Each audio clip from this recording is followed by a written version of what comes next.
Welcome to this edition of the Hunt Backcountry Podcast, field edition, I guess you could say. We are supposed to get picked up. Actually, we're a couple days early, but we tagged out 2 days ago, got floated out on the alpaca rafts to the lake, and we're hoping to get picked up today, but the winds are too strong to get us. Plane came over and circled and was going to land and then didn't land and took off. So kind of heartbreaking when Burger and a Beer was so close. But we've got time to kill here, so we're going to record this podcast and just recap the hunt for you guys. I guess big picture here, we're in Alaska. What day did we fly in? 14th? 15th? Yes. 16th. 16th. So on the 16th of September, we flew into a town, and then the next day jumped on to a beaver, landed on this lake, and then proceeded to hike up a small creek for quite a ways. And we had 4 moose tags to fill, and 8 days later, all 4 tags were filled, and we're out here at the lake waiting to get picked up and go back to civilization. So let's start with Tyler. What was the main hunt plan going into it?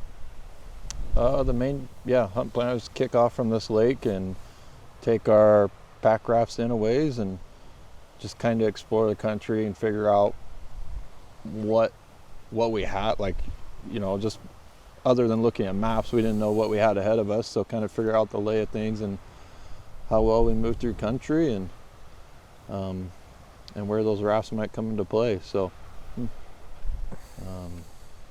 did you guys have any intel on how big the actual creek was? I didn't. The only intel was looking on Onyx and drawing a line across the creek like every few miles just to see if it had a consistent width, and it certainly seemed to be a size that was floatable. I don't think you could get a boat motor, like a motored boat up it, but it seemed completely doable for us to hike in there with the pack rafts and kill moose and float out. And obviously it worked out perfectly. So in a sense, the pack rafts were just in case we could use them, utilize that. Yeah, I felt very confident we were going to be able to float out with the moose on there, because they don't need, as we've learned, even with a full moose, we had 3 of the alpaca rangers and 1 of the foresters.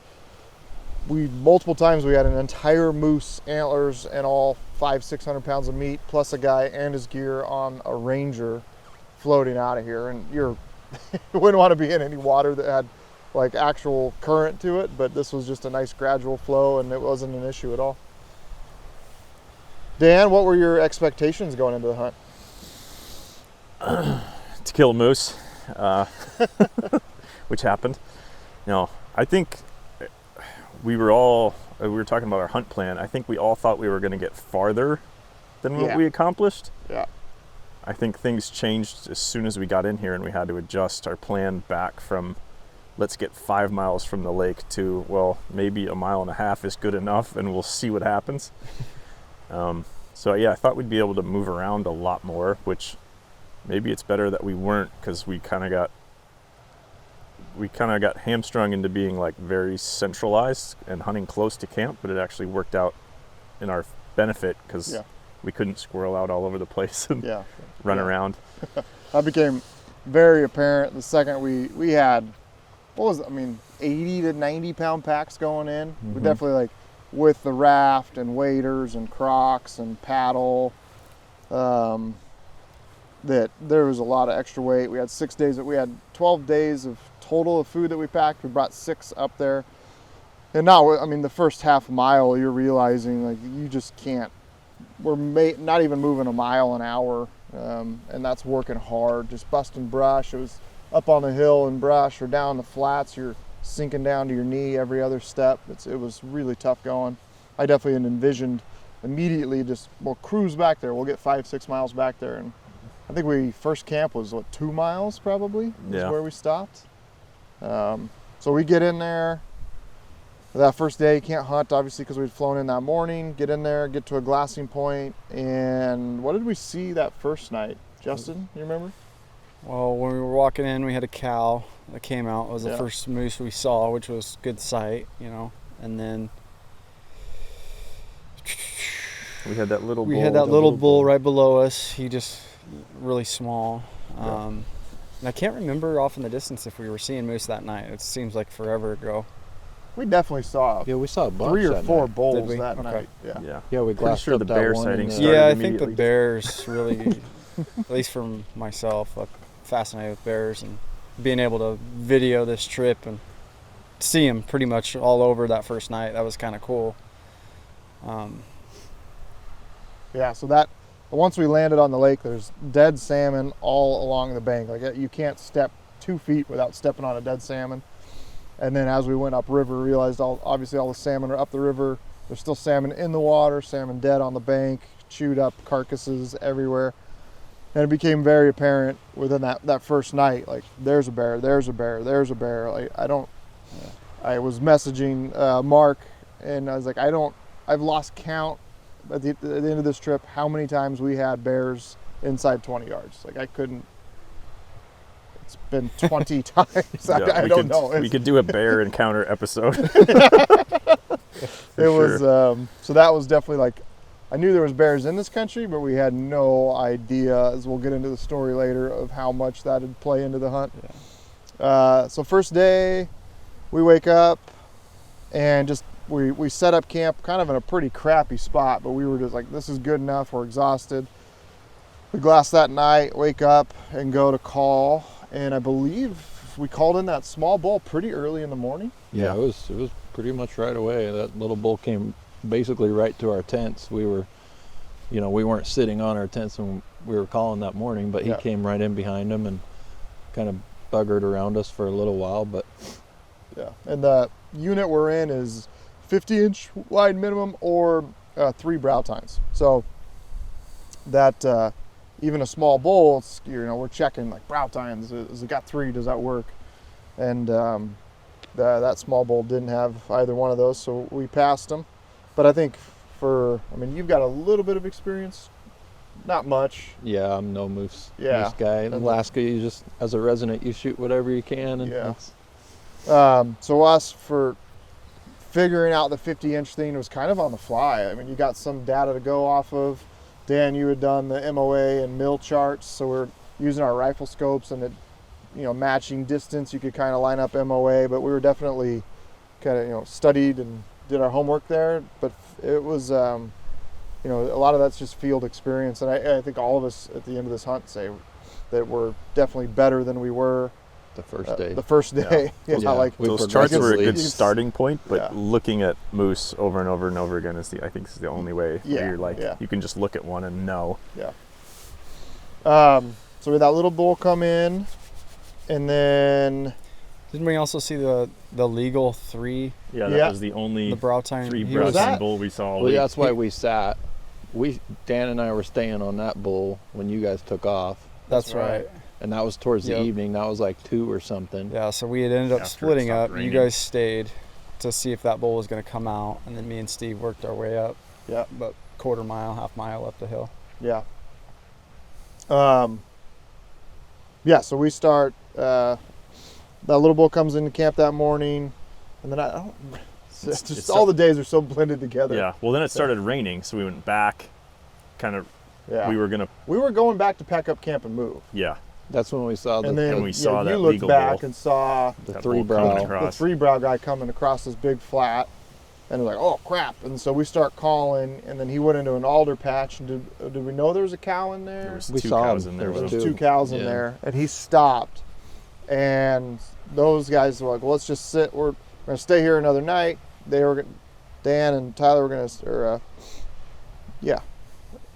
Dan and Tyler were going to stay there. Justin and I were like, well, we'll hike upriver, because we had seen Justin had spotted a nice bull up like a mile from us, up the river.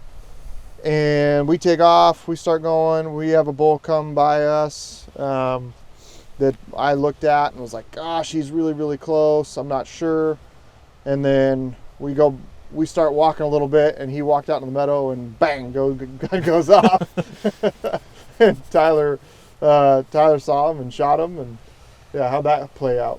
Yeah, I mean, it happened quick. We were sitting there watching that other bull, or waiting for him to decide whether he was going to stick with them cows or not. And you guys had left, and I don't know, it was like 30 minutes later, not even, and that bull had popped out, We made a pretty quick assessment, looked at him, and went with it. So yeah, he's right there. He's a 51er, but it's funny, like, yeah, just throughout this whole trip, you know, you're looking at all the different moose that now we've looked at, and it's like that thing in the beginning was like, oh yeah, well, even giant. Everything we'd seen to that point had been 36 inches, 40 inches maybe. Yeah. That was definitely the first mature bull. And I was like, I think he's legal, but I was nervous about it, and I trusted your judgment more than mine when you shot. I was like, oh, that's awesome. Freaking Tyler figured out he was legal and shot him. Obviously, he was dang close, but he's there, so that was good. So then, I guess, then you guys, we in-reach, like, hey, what's going on? And then you said you're heading to the meet, and we could see right where the bull was, and then we ended up meeting up with you guys. We cut up that moose in a few hours and stored all the meat on the bank, hiked back to camp, almost in the dark, I think. I think we barely made it back to camp without needing a headlamp. Yep. Woke up, and then we had a plan. We'd seen more moose upriver, so we had a plan to, Justin and I basically took camp and hiked along the edge of the hill, located a new camp spot. No, we were going to camp down below us, and we got down there and it just wasn't right. Like we didn't like the spot. It wasn't a good place to camp, good place to store the meat. Hunting from there didn't make a lot of sense. And we wanted to kill, the goal was to get 2 moose down, float them out to the lake, get them picked up, and then go back and hunt more. So we wanted a good spot where we could hunt and kill another one. And we all agreed, like, no, this isn't right. And Tyler was like, hey, I'll do whatever for us to get into a better camp spot. And so Tyler and Dan took 2 rafts, went to the moose, loaded it in the rafts, and then pulled it upstream. They tried paddling, that didn't work. Yeah. Right away. Yeah, it was just enough current that it was like, I got squirrely, and yeah, we made the call just to go ahead and air up his raft as well, and then kind of split the load and made it nice. And it was just the current aspect of it. You know, it wasn't nothing like coming back out. It was just so nice and easy where, you know, it took a little bit of time, but it was fun. We got our first, first gauntlet experience. Our first little bit of bear So stuff. the river's been named the Gauntlet because you're dodging bears the entire way down. What happened with the cell phone video? Oh yeah, so we're pulling his moose up in the rafts, and we're going slow because we're going against the current. We got all the weight, and I take my phone out to take a video of all the salmon on the bank. So we're on a big sandy bank coming around the corner, and I'm like, oh, me and my buddy Tyler just out doing something dumb, filming all these dead fish laying here. Like, this is a little sketchy. And then we're laughing about it, and I put my phone away, and then 2 minutes later I'm like, Tyler, there's a bear right behind you. This bear is just following us up the bank. And then later that night I'm laying in bed and rewatch the video, and the bear's in the video following us the whole time while I'm filming fish laying on the ground. So that was our first notice to be a little bit more bear aware when you're down by the river. So Justin and I hike up, find an awesome camp spot. We've got a portable bear fence and tarps to kind of keep the meat protected and dry. Those guys eventually get up there. It took a little while pulling that raft with the moose in it upstream 1.5 miles. But then we got this awesome camp. We set up. I think we just stayed there that night. You could hike from camp 50 yards, glass. These 2 hiked further up the hill, could see even more country. Did some calling, and that was kind of our strategy, was call and let them come to us. And we certainly were figured out pretty early. I think we had timed the rut as perfect as possible, because if we almost, 50% of the bulls we saw, we called in, I'd say. Yeah, like and we if you called called, the bull in they were coming. that night. Yeah, after setting up camp was that real windy day, and we went up to that first that higher glassy knob, and we called that bull in right to the tents again. Yeah, and I passed on it and was just like, wasn't 100%, 95% sure it was legally width-wise, but only 2 brow tines on each side. So we wound up passing that one. But yeah, that's another crazy story. Justin and I were glassing, and apparently a bull moose, they went further up the hill, and it was, 20 yards behind us or something like that? We never heard it, never had no indication there was a big old moose right behind us. Yeah, you guys thought we were messing with you. Like literally a bull came right up to you guys. Oh, that's kept right. running Yeah, around you're the up on the hill, like And then, pointing, and we walk over the edge of the hill. I'm looking down, like, what the hell is he talking about? I don't see anything. well, we even get back to camp and we tell you guys, and Yeah. you're like, no. We're like, yes. I think that one thing that stands out for me, like, is these moose are giants. They're so tall, but they can disappear like that in the alders. Was a big thing we learned right away. Like, they can literally be right in front of you and you can't see them. Yeah, that was like when you're flying into this country, you're flying low, you're going slow. You'd think you'd see everything, and you're seeing 5% of it. Like a giant moose walks into these alders and just disappears. Very easy for them to come in behind you. Or Yeah. So that's day 2 of hunting. Wake up day 3. Dan and Tyler, since they called in that moose the night before to camp, like, hey, we're gonna go right back to that same spot. Justin and I are gonna go hike upriver, and because we continued, it's like upriver, we just kept seeing more moose that first couple days. Yeah. It's like, well, we'll go up there and check things out. And we go up, and we're sitting and glassing, hanging out. I don't think we saw a whole lot that morning. I think it was pretty slow for us. Yeah, because we ended up hiking. Yeah, we explored, went all the way around. But we hear gunshots at some point, and obviously Justin and I are high-fiving because we know what that means. So Dan, how'd that play out? Yeah, so that was the bull I wound up shooting.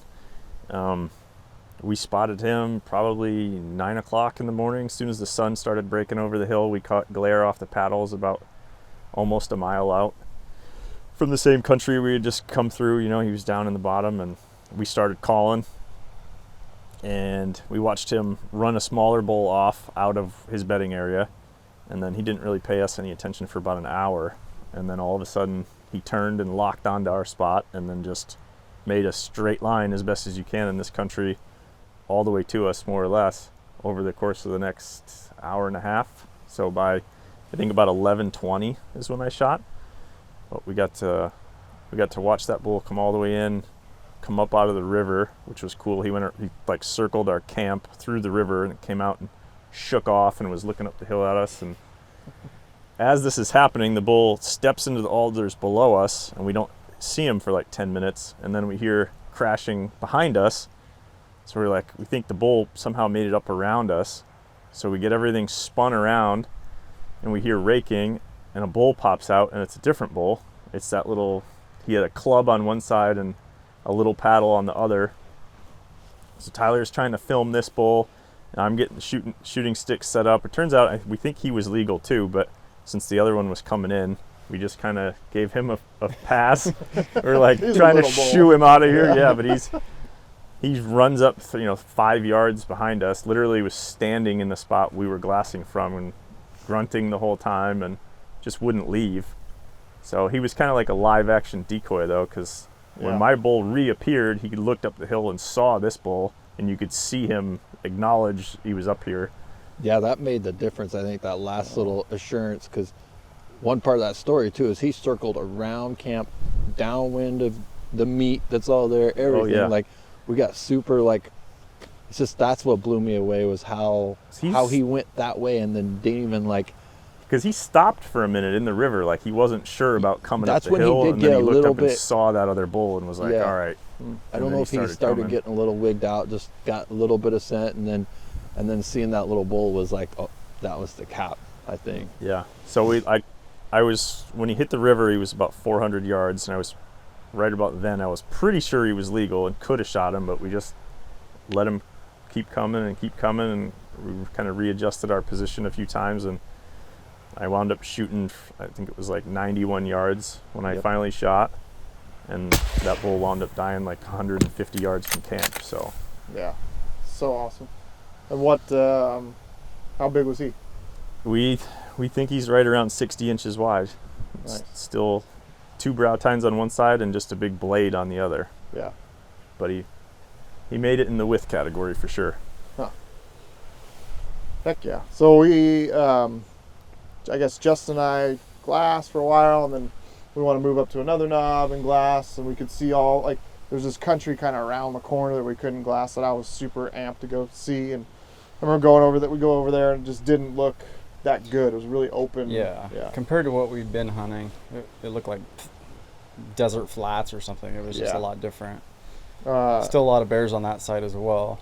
Yep. That's where I filmed that little cub. What the cub do? We glass down, you see definitely, you know, a mom and 2 small cubs, and the cubs are just playing around, and the little one literally grabs his ankles and just tips over backwards and just rolls down the hill. So I was able to catch that on film. But we saw, I don't know, 10 bears back there. Yeah, Just bears like that. Bears everywhere. It was almost at any point you could glass the river, there'd be a bear, sow and cubs, bear. Like spot 6 or 8 at a time all day long. Unbelievable the amount of bears in this country. We were like, definitely, they were very concentrated in that couple mile area that we were hunting. Yeah, so we just started kind of working the backside of where we had been camped, running that back ridge. We could see into a new drainage, trying to find something out, cruising around. It was perfect timing, and didn't end up seeing any moose back there. But there's a lot of tracks back there on top of that ridge, all the way to camp, busting brush and whatnot. And then we got to camp just before dark and was able to go down and check out his bull. And right when we got to, we came around to where they had been glassing from. And the second we step into that ear opening, Justin sees a bull. Yeah, I see the top of his back, and he's just above camp, and I can actually see Tyler and Dan below. And throw up my binoculars, and you can see tines, and he looked like a decent bull. So me and Steve tried to get into position, but we were on the same hill, and the alders are so tall, like you'd have to have the perfect window, and it didn't work. And we kind of messed around on that bull. Then we looked up the valley, and that's when that big bull, which could have been the bull that you end up killing. He's coming. Yeah, way in the distance. For like every day we saw this just giant paddles, but they were 4 miles away, 5 miles away, something like that. And he was half the distance at this point. Yeah, he was actually coming, and what we saw looked like a big bull, like heading straight to our camp. And to this point, basically every time all these bulls were coming to camp where we were calling from, and so we're messaging the guy. I remember you guys were looking at us in the binos, and I'm like, call, trying to get you guys to call. And they were, but the bull went into this alder patch and just stopped, disappeared, and then. So we went down, went to bed that night. The next morning, I think we regrouped, and Justin and I went out together. Yep. So these two went behind camp, and then Tyler and I went up river back to where Justin and I had been the day before, just kind of splitting up and doing the best we can to cover and hunt as much country as possible. Tyler, we had a slow. No, we didn't have a slow day. You guys had a slow day. Yeah, you guys. We had a slow day, but we're pretty sure the bull that we ended up seeing, bull and cow, and the small bull is the bull that I ended up shooting. So that 4 days later. That knowledge kind of is crazy. Huge. Yeah. But we knew where he was. We had watched him all day. Yep. He was, 3 miles away from us, but in this country, you can't go 3 miles. You're not just running. It's a whole planning, like rafts and all this other stuff that comes into it. So, other than that, we saw one other bull back towards the lake where we started, one cow, and then we saw one bull way off in the distance. So it seemed like everything kind of was gone from our little area around camp, which seemed to be the hot spot. Yep. So we didn't really go explore. We stayed in the exact same spot because of his coming into camp, and then having that bull when we dropped over right there in camp. So we figured, let's just stay here all day, and nothing came in for us, but at least we got to see some. So, and then Tyler and I don't know what time that was. It was late about morning? 3 or 4. No. When that bull came in, it was in the morning. I thought you said it was 1. 1? Yeah, it was after I ate lunch, because I remember eating something, making the lunch, and then getting up. So anyways, we glass, don't see much, and then all of a sudden spot a bull that looked legal from a distance away. And Tyler started calling, and like literally I'm watching in the binos, which we had packed the SIG 18x50s, and those things were phenomenal for like identifying stuff. Game changer. Yeah, they kind of replaced the spine scope a little bit for us, especially as the bull was getting closer, just to get like a really good look on him. So I'm watching the bull, and Tyler starts calling. By the second cow call, that bull just turns his head, puts his head down, and he was a long ways away, 1,600 yards, something like that, and just starts coming straight at us. And he took an hour and a half to get there, but he came right up into camp. The whole time I'm using the MOA chart trying to figure out if he's legal. Every time it keeps coming up short, and then he gets like 400 yards below where we're set up in Glasson, crosses the river, and then basically he gets to a point where I know I'm not going to see him again until he's at 20 yards. So I shuffle, try to get to a new spot. You back up and start raking just to kind of distract him and call him to a different direction. But I think he heard me walking, and so he came to me, and next thing I know, the bull pops up and he's at like 20 yards and walks by. He ends up walking by me about 4 or 5 yards, and I got cell phone video. I brought a really right stuff tripod to shoot off of. So I had the gun, I had it like standing at full height, and I'm guns on him. The moose is at 4 yards, and I'm holding my cell phone on the barrel and just like panning, and I'm pretty much pooping my pants because like, what's the plan here if he decides to turn and charge at me? That was like one of my even with all the bear incidents, that was the most scared I was, because those things are so big, and having them at 4 yards away was like, woof. So that was a cool experience. And then I want to say this, that happened. The rest of the day was pretty slow. And then that night we had seen a couple more off in the distance. And so it just kept being like this little bit of dose of hope that like, okay, we'll call one of those in tomorrow. But we were kind of starting to feel like when we first rolled into this valley, there was moose just scattered everywhere. And now they were kind of on the edges. They were away from us, which makes sense. Our presence in there, some of the smaller bulls we had called in, they had moved off. Yeah, we killed 2 of them already. So we're getting a little bit frustrated. During that day, I messaged the air service because we had now 2 bulls down, and they were going to come that next day to pick up meat. I believe at like 1 o'clock was the original plan, something like that. They'd be here. So we had to wake up, get these guys sent off get the rafts blown up, loaded up with meat, which turned into a fiasco. So those alpaca rafts have been absolutely phenomenal, but after the caribou hunt, the water was so silty and sandy that like the zippers and the valves and everything were clogged up. I had cleaned them a couple times, hosed them off, but I think you really, really need to do a good job of, especially like in conditions like that, to like really scrub and clean and get the zippers perfect and the valves all cleaned out, because we were your boat inflated just fine, and Tyler's, we went through all 3 of the other boats trying to find one that would work, because we were just scrambling. They were on a timeline to get I think it was like 7 miles of river from where we're at by the time it does all its zigzags to get out here to the lake, and finally get those guys off. How'd that float go out? It was good, pretty uneventful as we were No bears? doing. Yeah, well, no, that's what I was saying. We started when we were working on our rafts and stuff. We had the one bear sitting there scratching his butt, watching us. Yeah. And you know, in the beginning of that float, we come around a corner, and he wasn't, you know, whatever, a couple 100 yards from camp, and he kind of just roughed off to the side of the creek and watched us roll by. So, but after that, we really.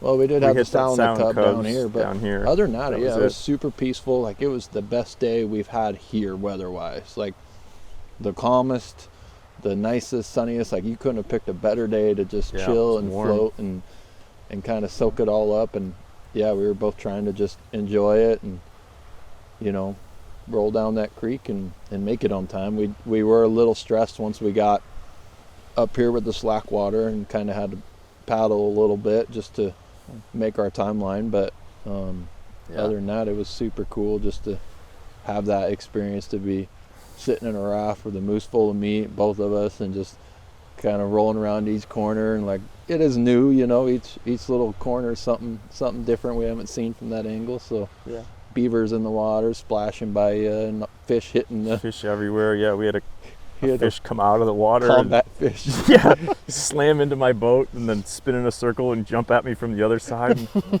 I had the oar up in self-defense, or the paddle. Like, but definitely. Yeah, I wouldn't say it was calm or relaxing at all. Like, we were calling it the gauntlet all week for a reason. Yeah. I was just waiting for like impending doom every corner we went around to be like, this is when it's gonna happen. One hand on the paddle and one hand on my pistol, like, okay, nope, all right, not this one. All right, the next one. Let's reholster it and keep paddling. But yeah, it was relatively uneventful, thankfully, and I think maybe because it was so warm and calm, and I had music playing, we were kind of making a little noise on purpose. Yeah. I was, you know. But yeah, we got out here, and so those guys got out, met the plane loaded up with meat, and then Justin and they left camp, and I basically had said, you guys head down here and I will message you what Justin and I's plan is. So we were, I would say, just like feeling a little bit like gloom and doom of like, well, we haven't seen a moose like close to camp. It feels like it's slowing down. Do we need to relocate? And frankly, it's so difficult to relocate in this country that didn't know what that looked like. There wasn't an obvious like plan B, like, oh yeah, we'll go out to the lake, we'll move down and hunt this other country. It wasn't, I think, anywhere near holds moose. It was just what made sense and what we had a good warm feeling about. Looking back on it, it's funny because that was literally like 36 hours after we had killed a moose. We had killed 2 in 4 days, and we were like, maybe we should move. This spot's not good anymore. One of those where it started off so good, and then once it's like not as good as it was, you kind of start to think like, oh man, maybe it could be better somewhere else. I even had thoughts like maybe the pilot will fly us like over to another creek system. Like, there's no more moose here. Yeah. So Justin and I. We didn't really know what to do. Yeah, we sat up right behind camp at our glassing spot for a little bit, and we seen a good bull way off in the distance. Didn't know how big he was. Yep. It was still fairly early, 11, noon. Well, you guys took off at 10:03 because we looked that up, I remember. Mm-hmm. So they took off at 10:03. I bet it was, and we're like, we don't know what to do. Let's sit here, we'll glass, we'll make a big cup of coffee, we'll discuss. Yeah. And we saw a big bull, 2 miles away up in the hills. And we're like, well, that's all we got to go off of. So let's just grab our pack. We'll start heading that direction. Then I'm looking at the maps, and it's like, okay, we could go where we had sat, where Justin and I had the first, second day, and Tyler and I had sat, and try calling from there. But it's still a long ways away from that bull. Or we could go a little bit further and try that, or we could really like go full send, and there was this knob we could see out in the distance that looked pretty close to that bull. But just going through this country, it's really hard to describe how difficult some of it is, where the ground, it was cool packing out my bull where it was just that lichen, and you could actually see all the where stuff, the holes were. All these hills up behind us, this grass here is 4 feet tall, and it looks level, but you could just be walking, and every third step you fall down to like waist deep. You could be like, somebody could stand in front of you and they take one step and they're 4 feet below you. It's almost impossible to walk in. It's dangerous as all get out. Yeah. Like when I first got into it, I was like, guys, I don't know how you could pack a moose out through this stuff. You would break your leg 15 times. So we get out to that point, and to where we're either going to go left or we got to go. Get in our underwear, throw the Crocs on, cross the river, and kind of go full send to get out to this glassy knob. And I look at Justin and I were debating it, and I was like, man, let's just go for it. We've been sitting for a couple days. Like, it's probably good to get a hike in. We plot a path that, like, looking at Onyx, we had the high resolution aerial imagery downloaded, and plot a path like that looks like it could be doable. And we start doing it, and frankly got out there pretty quick, like less than an hour. We were kind of thinking it'd be like a 2 to 3 hour jaunt, but we get out there pretty quick, find a spot to glass and call from. And we didn't have to sit long, maybe 30 minutes before we saw that bull. We saw the cow, and then another cow, and another small bull, and then this bull, the bigger bull that I ended up shooting. And he looked good. At that point, it was just a flash. Like, he kept moving sideways, so you couldn't really see his frame. Yeah. And we didn't know if he was illegal or not. He was still over 2,000. He was like over 2,000 yards back in there. Yeah. I couldn't get a range. So this alder hill was sloped away from us up, and the bottom of it was 550 yards, and it looked like he'd be at 1,000, but I couldn't. Every time I'd range, nothing would pop up, and I was like, okay, so it's got to be 1400 plus, because that's where the swirl binos start kind of acting funny on not being consistent on feeding back our range.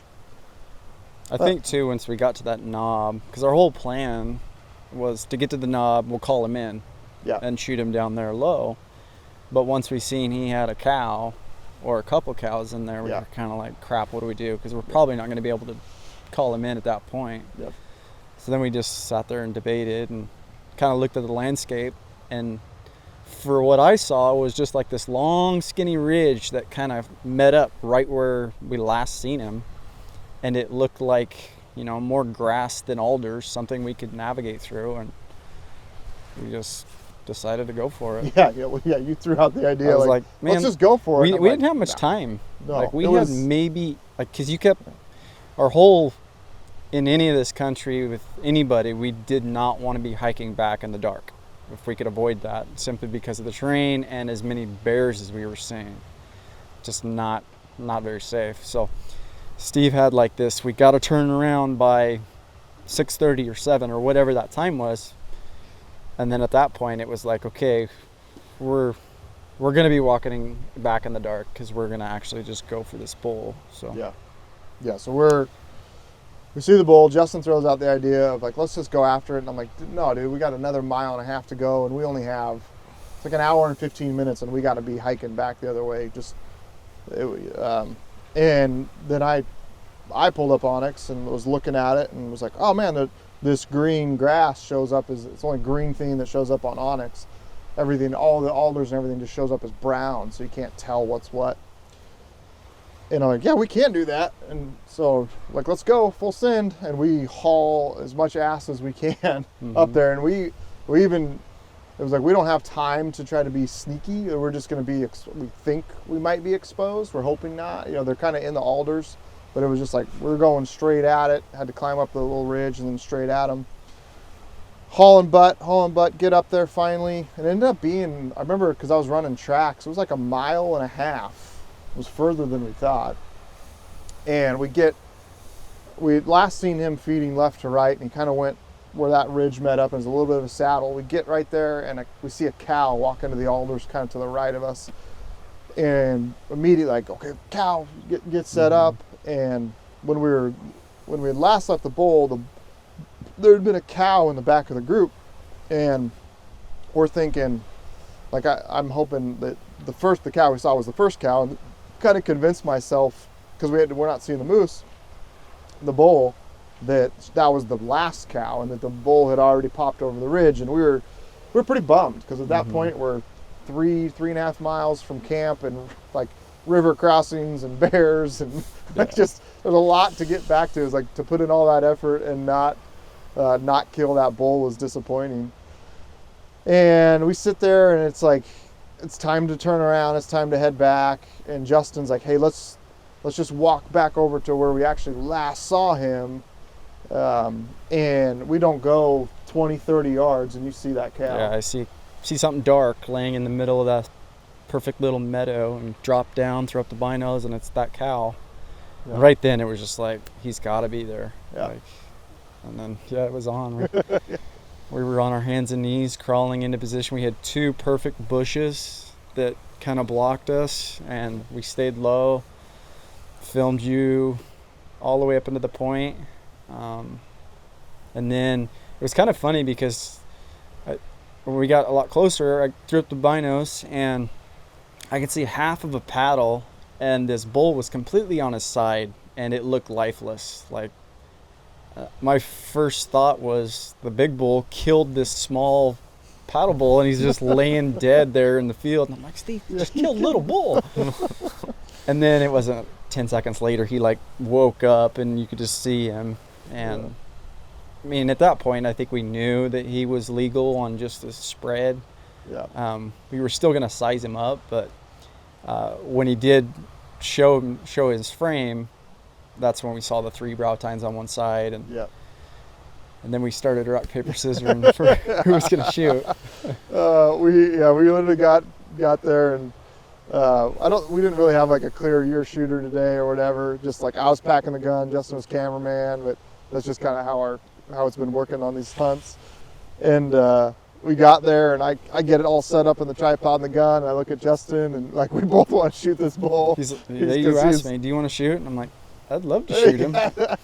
He's like, well, me too. And then you were like, how about rock, paper, scissors? And I get my hand ready, and then I'm like, just, dude, he's your bull. Shoot him. Yeah. It just, that experience, being right there over the shoulder, filming it.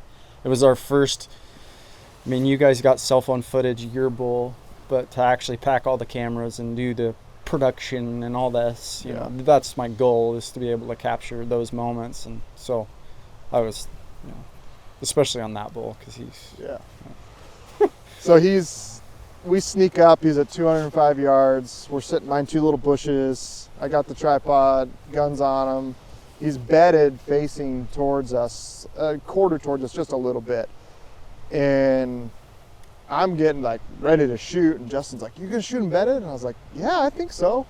And it's like, no, okay, Justin's probably right, it's better to like let him stand up and get broadside. But also in the back of my head, it's like, we're 3.5 miles from camp. This is going to be a long night. Like, he could be here until 2 hours before he stands up. We had great wind. It was strong in our face, so that wasn't really a concern. It was more just time. And I kind of thought about it. And after about 10 minutes, I decided, like, once he like really turns his head and looks to his right and just kind of open up his shoulder, that I was going to take the shot. And I told Justin, I'm shooting this got the 6 Creedmoor, and I'm like, I know I'm going into heavy bone right here, but I felt very confident that I could shoot, get another round, and he's going to stand up, and then I was going to shoot again and get that second shot on. So I told him, like, this is going to be 2 shots, I'm going to do it really quick. And that's exactly what happened. Like, I was watching the cell phone video, and so the gun goes off at 8 seconds, and then I look, see what he's doing, get back in the gun and shoot at 11 seconds. So in 3 seconds there, I put 2 shots into him. And he just stands up, and you can tell he's dead. Mm-hmm. But he was right on the edge of this big meadow, beautiful spot to like take photo, cut him up. All I had to do was take like 5 steps into the alders, and it would have been a mess. So I put a 3rd one into him. He stood there for 15 seconds and just bloop, fell down. And how he died was like perfect photo position. Like, he just walked up and didn't have to do anything. It was like it was meant to be. The sun was setting. It was absolutely gorgeous, freaking cool moment. I texted these guys, you know, bull down, and I know you tackled, Dan, I heard. Yeah, we were sitting right up on that ridge, just glassing, and then we got the message, and we knew we were ready to take off right there, I think. Like, okay, we're going, which hindsight, maybe we should have, but we were in limbo all day down here. Yeah. So after the plane left, we were all kind of thinking, like, maybe we pull out, maybe we move base camp down here and hunt from here. Yeah, because we got like 3 different messages. One was stay, go, stay. Yeah. So we're like, just stay put. We'll be down there tomorrow. And we're like, okay, cool. So we just start kick back and relaxing. And then the next message is like, we're going after one. We have spotted. We're all in. So we're like, okay, I don't know what that means for us, you know? Yeah. And then the next message was like, bring food back in. And then we found out you killed, so we're like, okay, well, we're going back in there tomorrow. Yeah. Load up. So we start cutting on that bull. It gets dark at like 8:30, 8:45. We start cutting on him at like 7:30. And just Justin and I, and the body size of this thing was unbelievable. Like Tyler's bull, I wasn't a part of cutting up Dan's, but Tyler's bull, it's a freaking moose. They're huge. And then this thing was in a different class of, like, the chest from backstrap to belly was just huge. His head, like, coming down his nose was like that big. His neck was that big. just a freaking monster. Just this beautiful bull. We start cutting on him, and I think by the time we were all done, it was a good thing it was nice weather that night, but we started hiking at 11 something. I know we got back to camp at 1:30. Yeah, it was 2.5 hours. So I think we started hiking right at 11 o'clock. And that this country is so flat, and just like when it's dark, and it's, luckily I had ran tracks on Onyx, because I knew, you know, that we were going to kill this bull, and I knew the potential to be hiking out in the dark. And running tracks is huge because you can you know, obviously in daylight you can see where to avoid alder patches and whatnot. And if I hadn't done that, it would have been, I don't know I don't know how you would navigate out of there. It would just have been a lot harder. So I basically just like iPhone in my hand the whole way back until we got to the river, just following our tracks. And it was kind of like a zigzag line following our old tracks, but it's the best you can kind of do in the dark there. And we got back to camp that was such a cool moment. So we got to the river, it's 1 a.m., getting our underwear and our Crocs, we're crossing the river, and the salmon, it was unbelievable. They were everywhere. They were attracted to the light, and just, we were stepping on them. Your trekking pole was hitting the salmon. Like, running into your leg. They were between our legs, and you're tripping on them. It was freaking wild. We crossed the river, and and then it was either in the river or the second we crossed the river, we hear, they're just like 20 yards away growling at us. You just instantly pooping your pants. And we had seen in this stretch of river that we had to walk back to camp, we had seen, I don't know, it's 1.25 miles of river, and we had seen 20 bears on it in the last 2 days. It was the beariest stretch of this whole thing. Yeah, the most bears in this section. I think the salmon were all piled up in there. And so it's like, it's 1 a.m. The wind was blowing strong at that point, so they couldn't hear us coming. We were just singing songs and just talking loud, just hoping that we weren't just going to come face to face with a bear. And so we crossed. It's either in the river or the second we cross, that bear growls. I'm just like, oh my gosh. We finally get to camp. It's like a big, like, whew, okay, like we're here. And so told these guys, all right, hey, grab enough food. We got meat to pack. We're going to keep hunting from here. I guess another concern at that point is Dan had killed his bull right behind camp. And I'm like, well, it's not smart to stay here for too much longer because we're 150 yards away from a carcass. Yep. But that next day, it's terrible. That was another thing about the night before. We knew the weather forecast for that next day was terrible. Just high winds, rain all day long. And so it's kind of pressure to get something killed that day. Like, well, at least we can, if the hunting's going to suck, we can pack meat all day in the rain and wind. And that's what we ended up doing. It was terrible. So that the next morning you guys are hiking in. Anything happened down here at camp, or pretty simple? No, it was pretty, it was just soggy, wet. It was raining really, really, really hard at that point. And we just trudged on to you. No, nothing eventful there. Got to camp, and you guys were gone, and we kind of had about an hour to kind of figure out what we're going to do with our lives. And then we got the message from you that, there's 7 bags of meat and 1 easy trip left. So then we started packing up our crap and headed up your direction. Same conditions, right? The wind is just cranking. We're hiking along this stream, same deal. We know what we're getting into for the Bear City Village thing. And we basically get where you and I were above where we were glassing a couple days before. And Dan and I are on this corner of the river, and it's just a sow and 2 cubs are just sitting there. Like, kind of hollered them. They have our wind. Like, our wind is directly blowing to them. How far are they?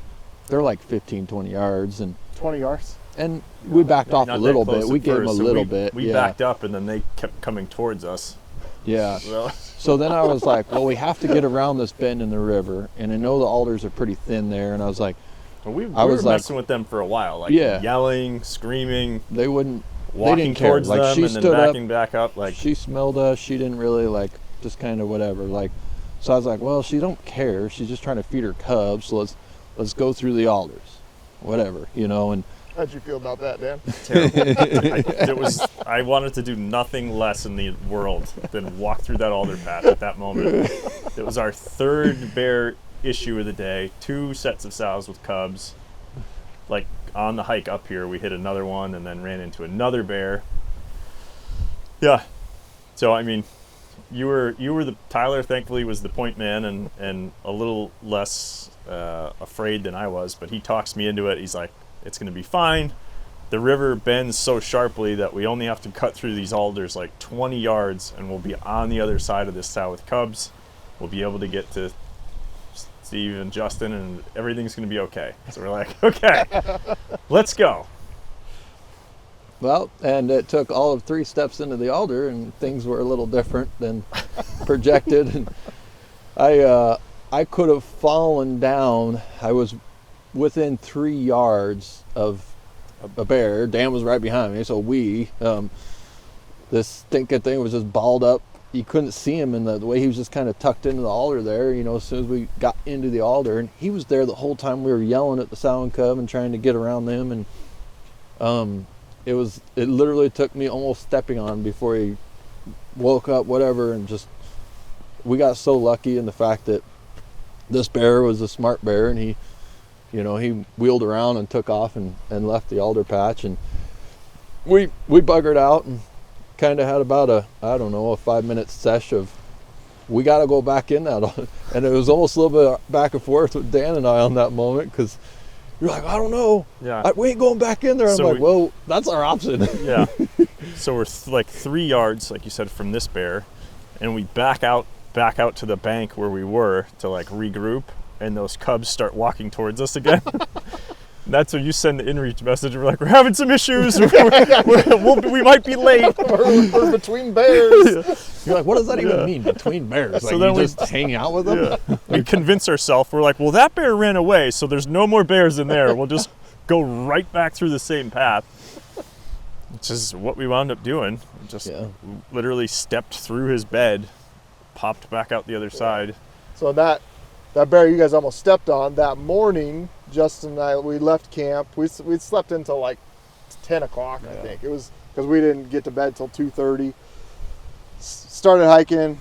I had texted you guys, hey, we're going to go get the first meet. I'll tell you when and where to meet up. And we get to the river crossing. We're in our underwear, putting Crocs on. I think I get my Crocs on. I stand up and I look over, like right over Justin's shoulder at about 8 yards is a bear standing in the river, foaming at the mouth, looking at us. Giant bear. Oh yeah, we skipped moderately sized bear. Yeah, this biggest bear I've ever seen that close. Yeah. I mean, when we first got to, so camp gets later named OK Corral, and when we got there the first day to set up, and the 3 of us are down like right at where the trail for our camp's like 15 yards up a hill. But Justin's up on the hill and he's like, big bear. He's right 10 yards to your right. And we're in like a triangle, so nobody knows who's right the bear is to. So we all just like scattered, ran in a circle, like I was looking around. Going off the edge just to look and glass while you guys were doing something, and something caught the corner of my eye, and literally like 10 feet from the corner where you guys are at, there's this giant ball of fur, like, looks back at me. I was like, ah! So it's like right below Justin. And then just, a few yards from us, just around a bush, we can't see him. Tripping over bushes. Bear!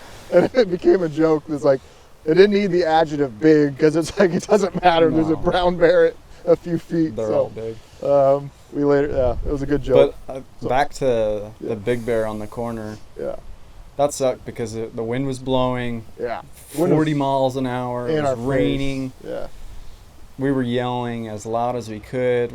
I actually grabbed the camera and got some video of that bear walking to us, and you can hear you're yelling. At one point, I'm like, "At what point do we shoot?" And finally, okay, he's too close. He's not stopping. Lay the camera on the ground, and you still see the bear coming. And we both have guns drawn, obviously. And then he finally wises up and turns. Thankfully, he turns and walks off. But didn't really care. Like, that was the frustrating thing. Yeah.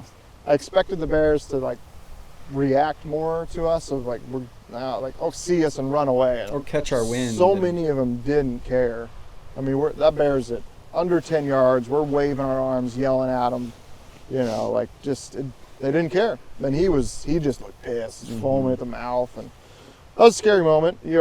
Justin, I remember you being like, F this, I'm done. Yeah. That was That was a scary moment. And then we got better from there. Yeah. It became a recurring theme. I'm done. So we I really liked bears before this trip. Yeah, you're the bear guy I of the know, whole, man, whole geez. crew.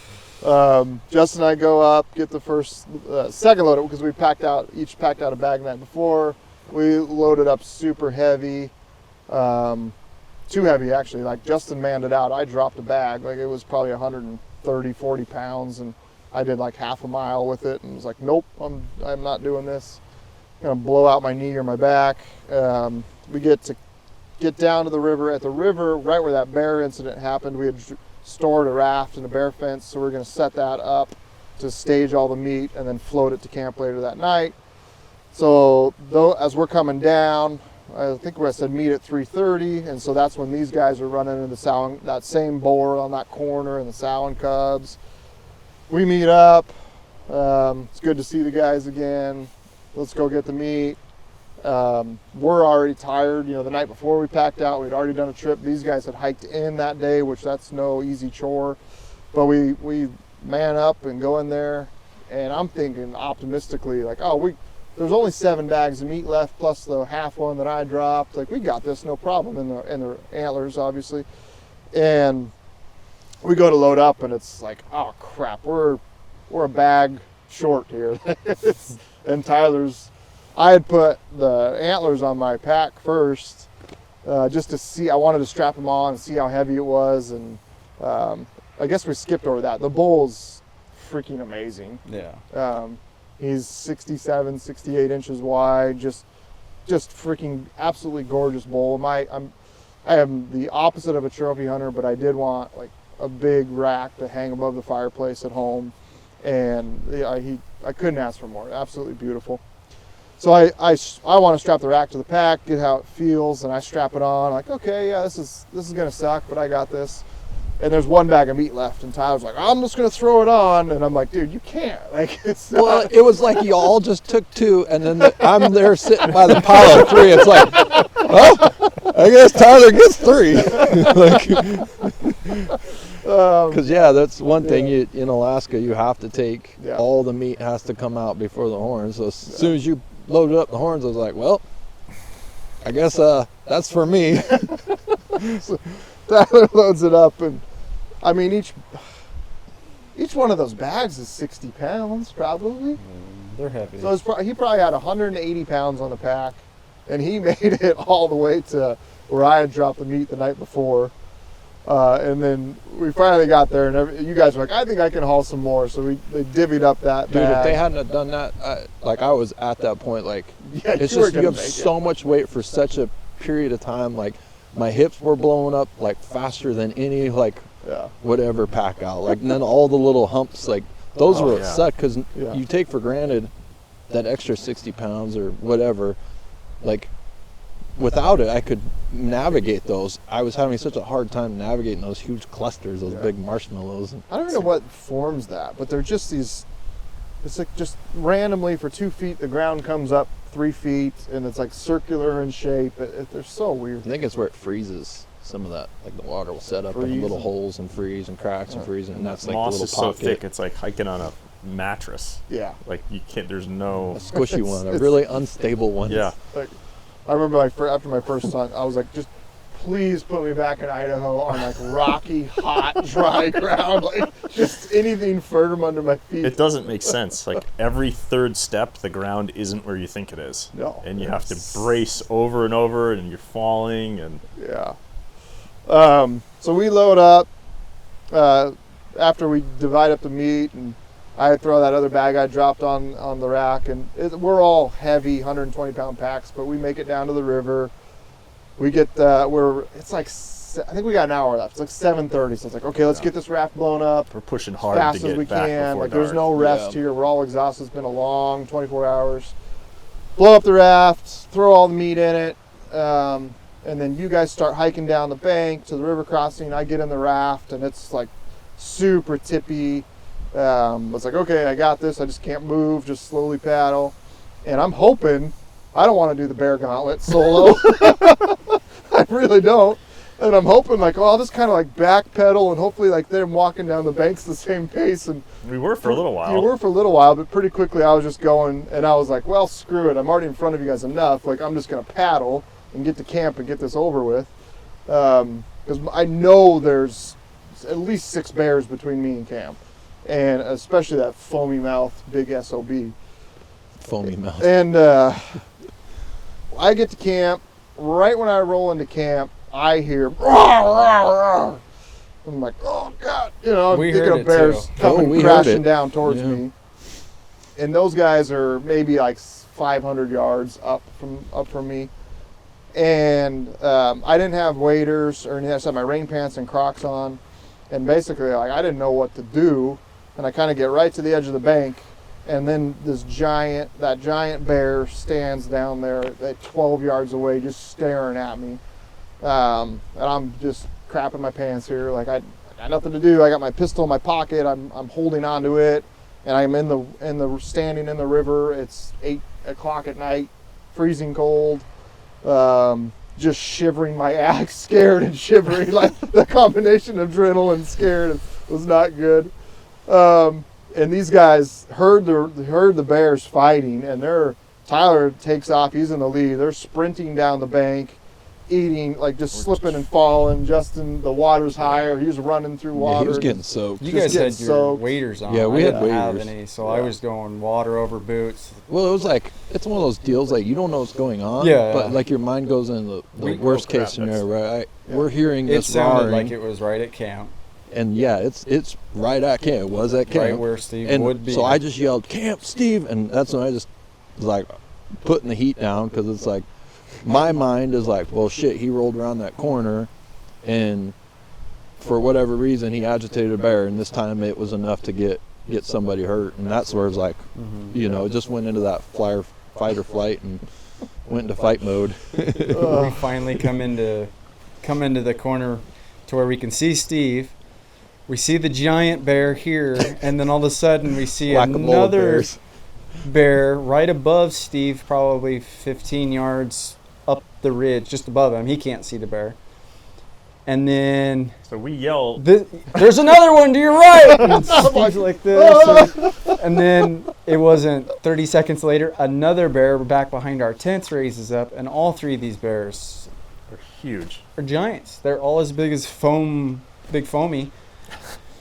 And it was later on we joked that it was the whack-a-mole hill, like yeah, it was like everywhere. So every time we screamed, a new bear would pop up to look to see what was happening. Like Steve was like, I don't know what to do. We've got enough bullets. And we're just Tyler like took the lead, and this is what we're gonna do, and we got the big bear to.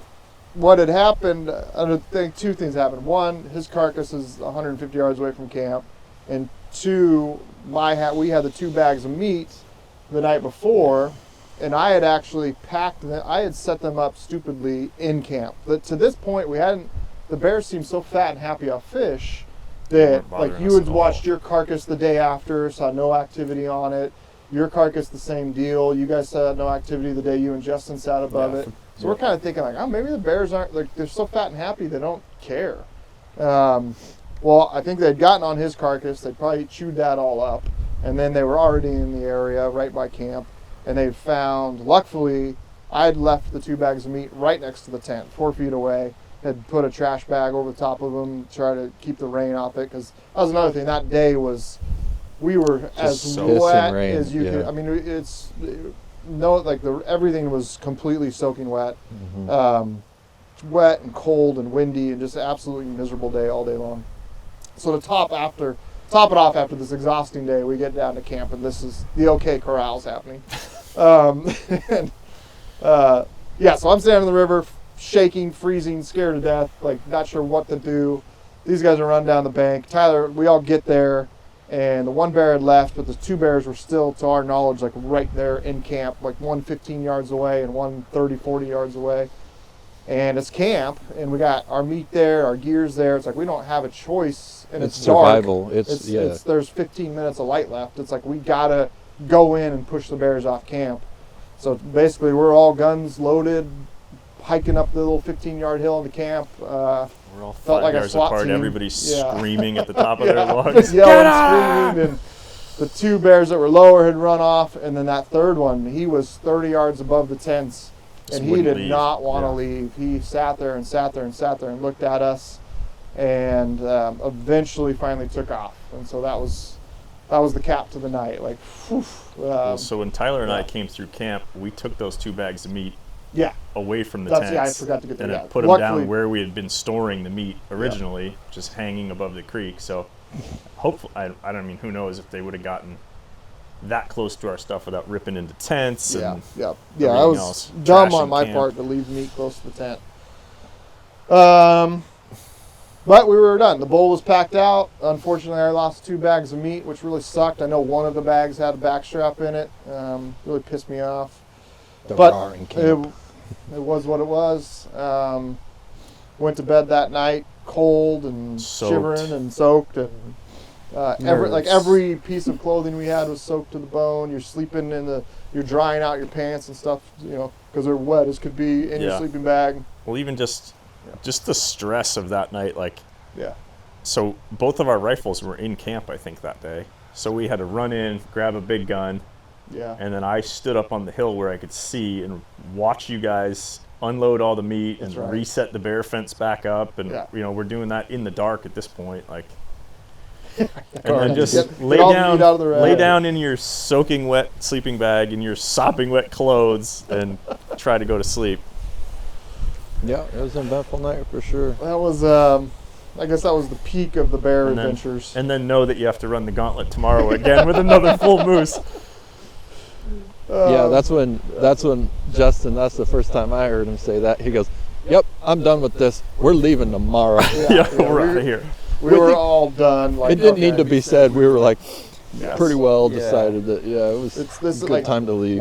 we've lost track how many times we've had bears inside 20 yards. At some point, the odds are not in our favor that Especially something worse will happen. Yeah. when you start losing meat. That's when Yeah. I mean Yeah. it's I was frustrated with losing the meat, with all the bear encounters, like all that was weighing on me. I was content on leaving without filling my tag, I think, at that point, because my stress level We all was, just want to live.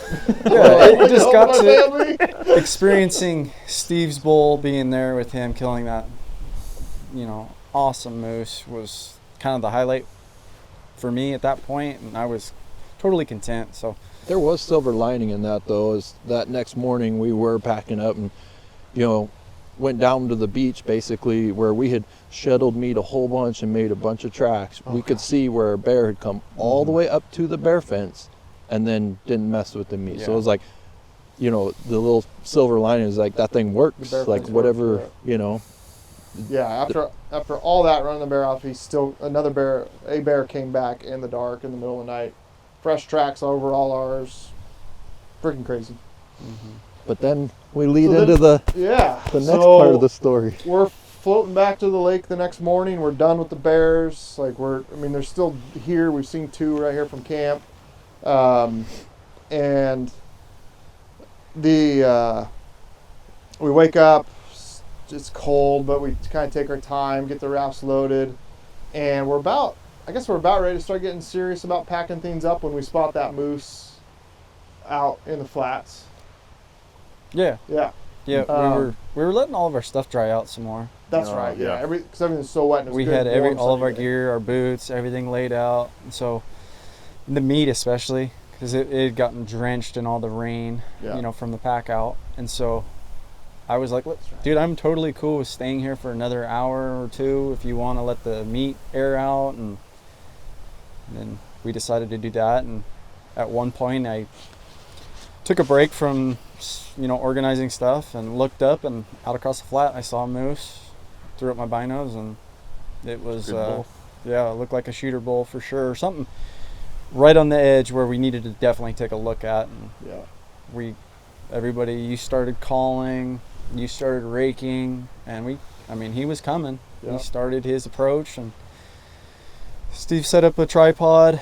We had to stand because at camp there's not a really good vantage point because it's pretty flat. So looking across the alder tops, we had to be elevated, and trying to get behind the gun and look at the MOA chart, and trying to find the range of the moose to correlate to our chart, and being able to tell the MOA reading. And it was really tough to do that little bit of wind and just staying, holding the gun. He would come in and out of the alders. He probably, he made it to 1,000 yards. Yep, 1,000 yards. Yeah, he was real cautious. Yeah, and the wind was blowing right terrible. at him. Yeah. And at one, when he got to 1,000 yards, he stood there for quite some time and then ended up wheeling and walking out. So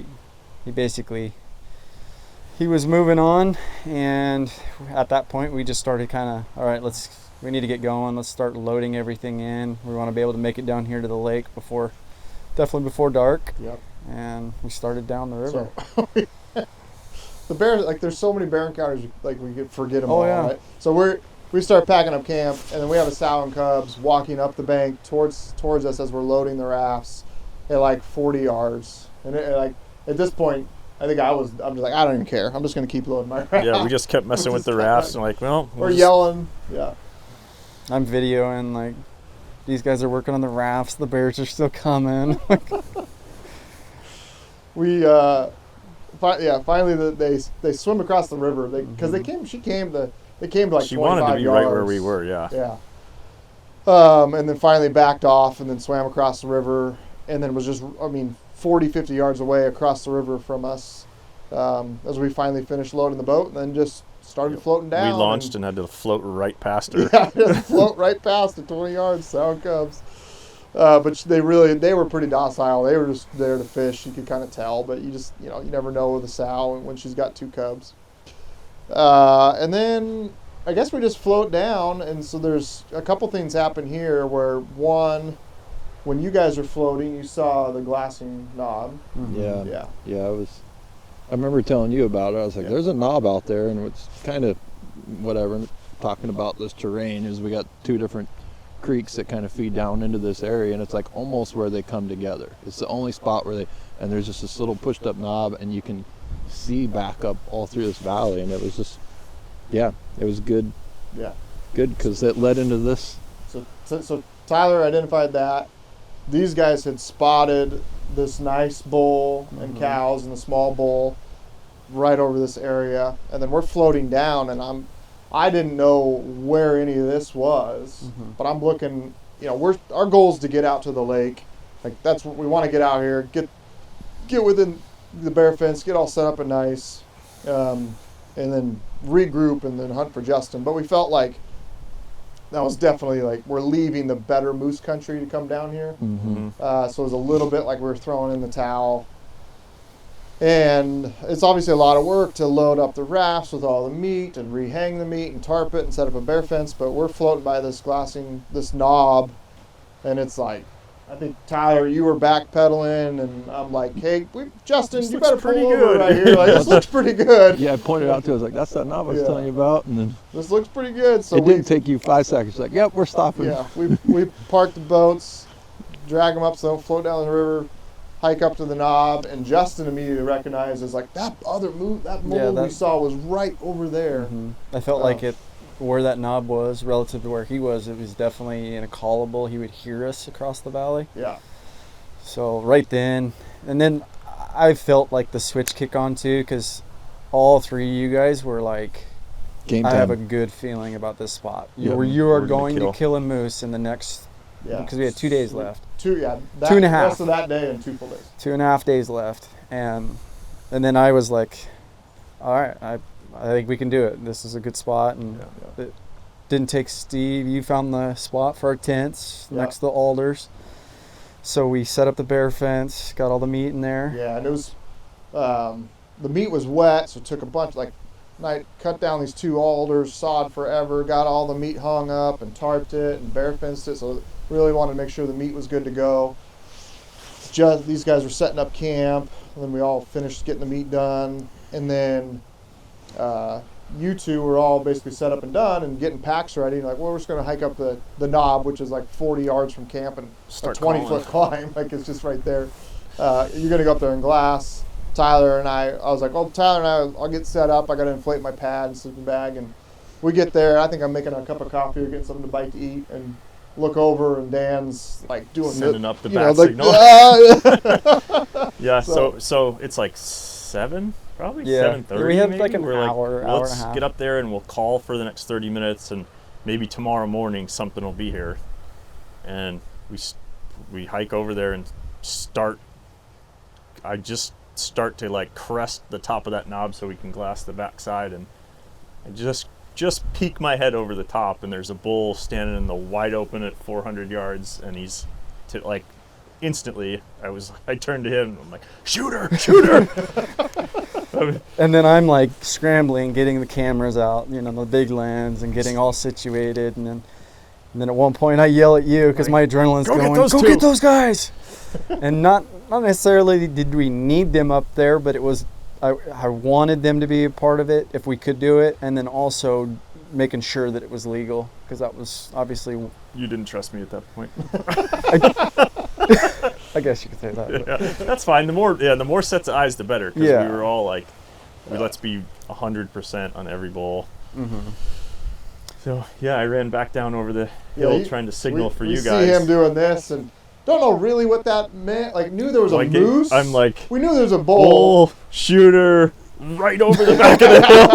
They're like, get your asses over Once here. we saw moose and then shooter, I just was starting to grab stuff. I didn't catch the. Once I saw you guys go like, oh, I could see the light bulb. So we were. Oh yeah. We didn't realize, you know, obviously he was a couple hundred yards away doing this, and we're like, okay, great. Like, I mean, we went fast, but we also like, I was expecting to be out there for a while, so we're like throwing crap in the tent, making sure if it started raining, it wasn't gonna get soaked, and building up our packs, and it took like 2 minutes. Probably. This whole time I could have shot him. He's in the wide open.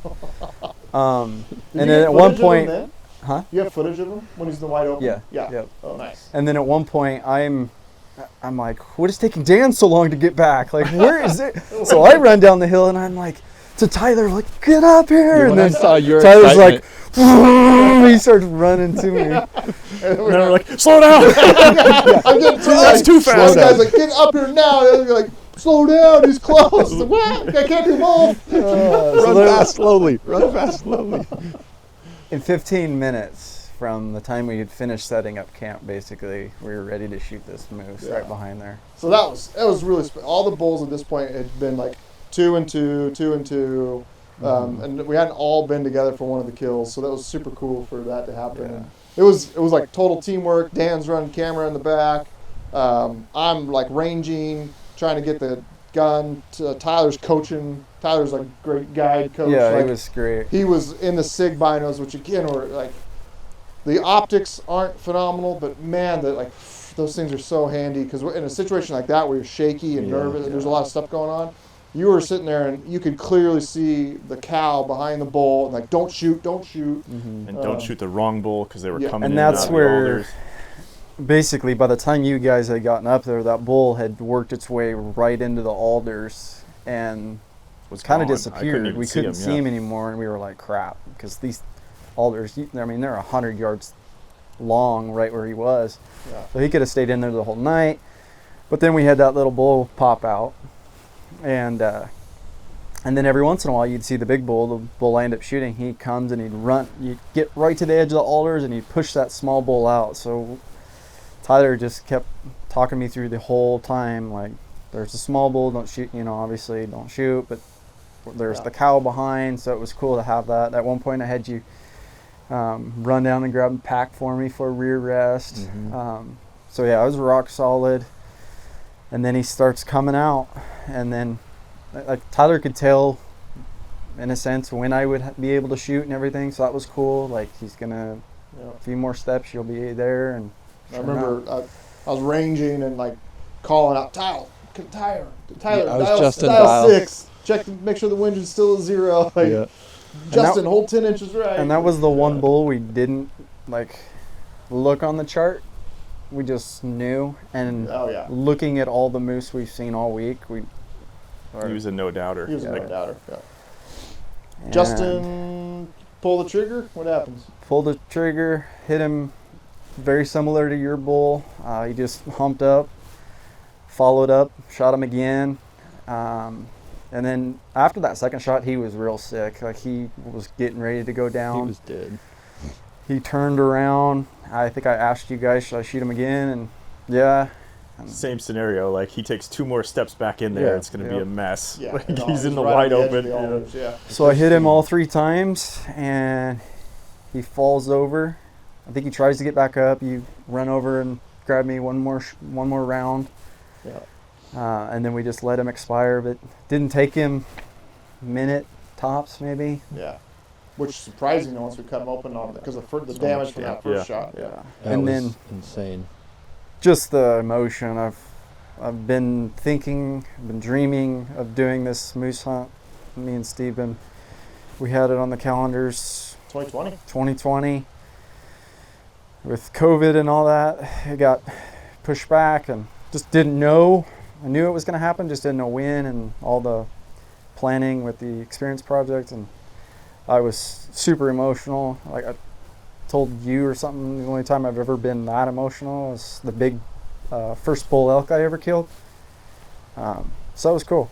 Yeah. And then getting to do it with everybody up on the hill was even better.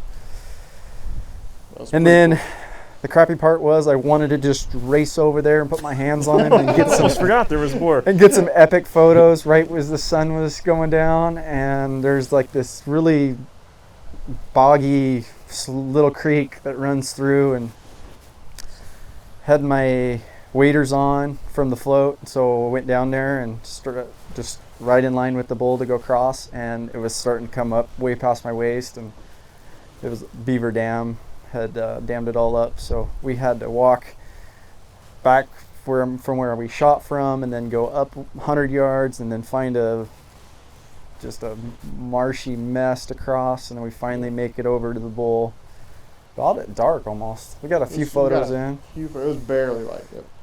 But that was awesome. Walking up on him, he ended up being 63 and a half, 64 inches. I don't have a tape measure, but he, fantastic bull.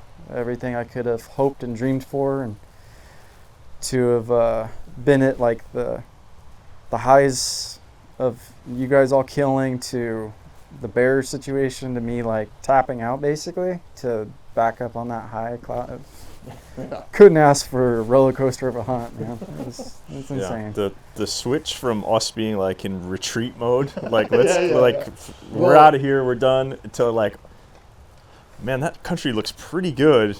I bet we could see from here. Then we all get out of the boat and we're like, oh, this for sure, this is gonna happen. And then 15 minutes later, like, I thought it was cool that was nobody nuts. questioned for a second, because it would just meant That more switch. work to like, we got to that knob and it's like, yep, we're hunting here. Like, it's going to take some work. We got a whole moose we got to unload and build and Yep. hang and do all this and set up camp, and not push the easy button and come out to the lake and be where we're at now. Mm-hmm. But nobody hesitated for a second, which I thought was really cool.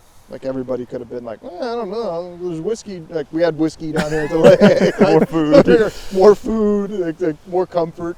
But no one even thought about it for a second. Everyone was all in to help Justin get his bull, and it worked out perfect. Yeah. So we cut him up, we pile the meat up, we hike back to camp. It's 500 yards from camp. We hike back empty, wake up in the morning, got a game plan. 2 guys are going to take the boat, cross that little slough, get the meat, shuttle it over. Tyler and I will keep the pack and shuttle the meat back to camp, and it happened within like an hour. We were done, and we're finally like down far enough where we think we're away from the bears. There's less bears, and Justin and I are cresting the little knob, and I'm taking photos of him skylined with the antlers on the pack, and it looks really nice. I'm just like, And then bear. son of a gun. Bear's like across there's a little island, and he was on the other side of the river across the island walking up. Like, And I have like no concern. Like, we've seen so many bears at this point. This bear's 125 yards away walking up the river, like no big deal. We like just start walking, and he just keeps coming up and up and up and gets to where he's 50 yards across the river from us. We're yelling at him, wind's blowing at him. We're waving our arms, yelling, whatever. And he starts walking upstream, like, okay, he's gone. Kind of turn around, look back. The bear's now swimming across the river. towards us. He swims across the river towards us, gets on the bank, and starts walking directly at us. And it's just like, are you kidding me? So we can see you guys coming down over the hill and the bear coming towards you guys. It's funny, we're in camp just messing around, like trying to make breakfast or whatever we were doing. We hear, "Hey bear, hey, go on now." It's Tyler turns around and grabs his gun. He's like, "I thought we were done with this shit." I grab the rifle and we just start walking back towards you guys. We're like, all right, one more time. Here we go. So the bear, he's probably at 50 yards, and our wind is going straight at him, but we've also got meat at our feet. And he just keeps coming and coming and coming. He gets to about 25 yards, and Tyler, like, instinctually been around enough bears, she's like, I think this is going to happen, guys. Like, he's not stopping. Like, that was up until then, you'd been pretty, like, we're fine. We're not shooting a bear. We're not shooting a bear. Like, we don't want to do this. This and is the one. We never had we'd had plenty of bears inside 20 yards, 10 yards, 5 yards, but it was never like get downwind of you and walk into you. Yeah, get downwind, walk into you. Like, this seemed a little bit more serious. That the attitude that the bear had walking in, and I'm actually holding my cell phone, running a camera. Yeah. And he came to about 25 yards and then went into the alders, which is not where we wanted him to go, because he could walk down the alders and come out at 5 yards at us. And right when he walked in the alders, Tyler told Dan to shoot with his big 300 short mag over the top of him with a break, scare him away, make a loud bang. And you shot, and the bear, he did kind of jump and whirl and then ran around. It was like 5 yard little circle and then came back out, and that was basically the end of it. But he didn't just run away after the shot. He lingered around for another couple minutes, and it was just like, whew, like it was just one more bear encounter. We thought. So then we pack up the rafts. We're just about ready to, all done, get all the meat in there. We have 3 rafts. They left one down here, so we have 3 of the Rangers and 2 full moose. All 4 guys, all camp. Like, these things are going to be loaded heavy, way beyond their rated capacity, which they easily handle. And we're about ready to push off, and there's 2 cubs at like 60 yards just staring at us. They were pretty cute. Yeah. That was actually like, guys. it was I was like, man, they just are such cute little critters when they're young. I like, still don't know what you were talking about. You were like, Dan, are we clear down there? And I turned around and was like, no, we're not clear. No, What is happening? Yeah, No, you were talking about his gun. I was talking about all the crap. Like I said, everything's good. Like, everything's clear. Like, we could push off from there and go and get out of your way, you know. Yeah, and he looks and there's the bears. No. Luckily, they were the bears that obeyed. Like, they're 2 cubs right there. We're in the river. We yell, wave our arms, and they walk away. I don't even think we yelled at them. They just kind of saw us, and they did what they were supposed to. They just, Mom poked her head up to look and see what was going on, and then pulled them right out of there. yeah, they're good bears. And then the only other, so then the float all the way out to the lake. The only thing that sucked is we had a massive headwind. Both Justin and I got moose racks on the front of the boat, and it's just a grind to get out to the lake. We get to the lake, and the headwind that's on the river from the lake is like full on white capping, rolling into the beach. And Justin's boat's like, he's loaded so heavy that there's no way he's gonna get across. Yeah. Like, there's no way we could paddle it. We're gonna have to walk the boats along. So we dump his 3 big bags of meat that were just in the boat in a tarp, and his antlers on the corner of the beach. And we start walking down the beach, which we got cell phone video of. It's pretty eventful. Like, it doesn't look like it, but you're waist deep and the waves are hitting you chest deep, and the raft's like rolling and white capping, and my raft is completely full of water, and I got freaking dry bags floating to the surface, and you guys are about losing everything in your boat. Yeah, my rifle was underwater. Tyler, we were doubled up in our raft, so Tyler got out, and I'm pulling the raft, and he's like grabbing Crocs and Nalgene's as they go floating by. Like, it was eventful. So we're in the middle of that. Like, it's 500 yards to where camp thinking rafts is. are gonna flip and we're gonna lose meat, and it's gonna be, you know. We're in the middle of like this fairly intense moment trying to get the rafts to the camp. And a freaking other bear pops up on the bank at 50 yards away. Big old boar standing there looking at us. And just, again, of course, just keeps walking towards us. Yeah. So I'm out in the water. I'm like, I don't even care anymore. I'm just like, I'm done. I'm just dragging my raft along. Tyler's like only guy up there on the bank yelling at the bear, pistol right at him. How close did you get? Yeah, Maybe I don't 25 know. or something probably. No, it was a little closer close. than that It was because close, it was just that little bank. Once he dipped down, you guys couldn't see him. Then he came right. You know, he seemed like he had a mission, but again, just didn't care about us. Like, wasn't. Yeah. Just Anyway, not like you would like. You'd like to see bears on your terms, where they see you and they booger away. Yeah. He just kept coming towards us, and eventually I kind of veered off. We got back to camp, and then the next thing we see is the bear 500 yards away on the exact point where Justin's meat is. And it's like, oh crap. Like, we got to go get our meat. We're not going to lose it. We already lost 2 bags from my bull to bears. So stuff's yard sailed everywhere all over the beach. We're scrambling, trying to get it taken care of. We empty our packs and grab pistols and gun and head back over there. And that was another intense moment of the bear was right on this corner, and it was all like we weren't going to see him until if he was there, he was going to be at 5 less yards. than 10 yards. Yeah, right there. Luckily, the bear, we never saw him again. So it was pretty intense going down there. The wind's blowing the wrong freaking direction, of course. It just, there's another son of a gun. But then we got the meat on the packs, Justin's antlers on his pack, walked back to camp, and that was yesterday about this time. And Yeah, we didn't lose any meat.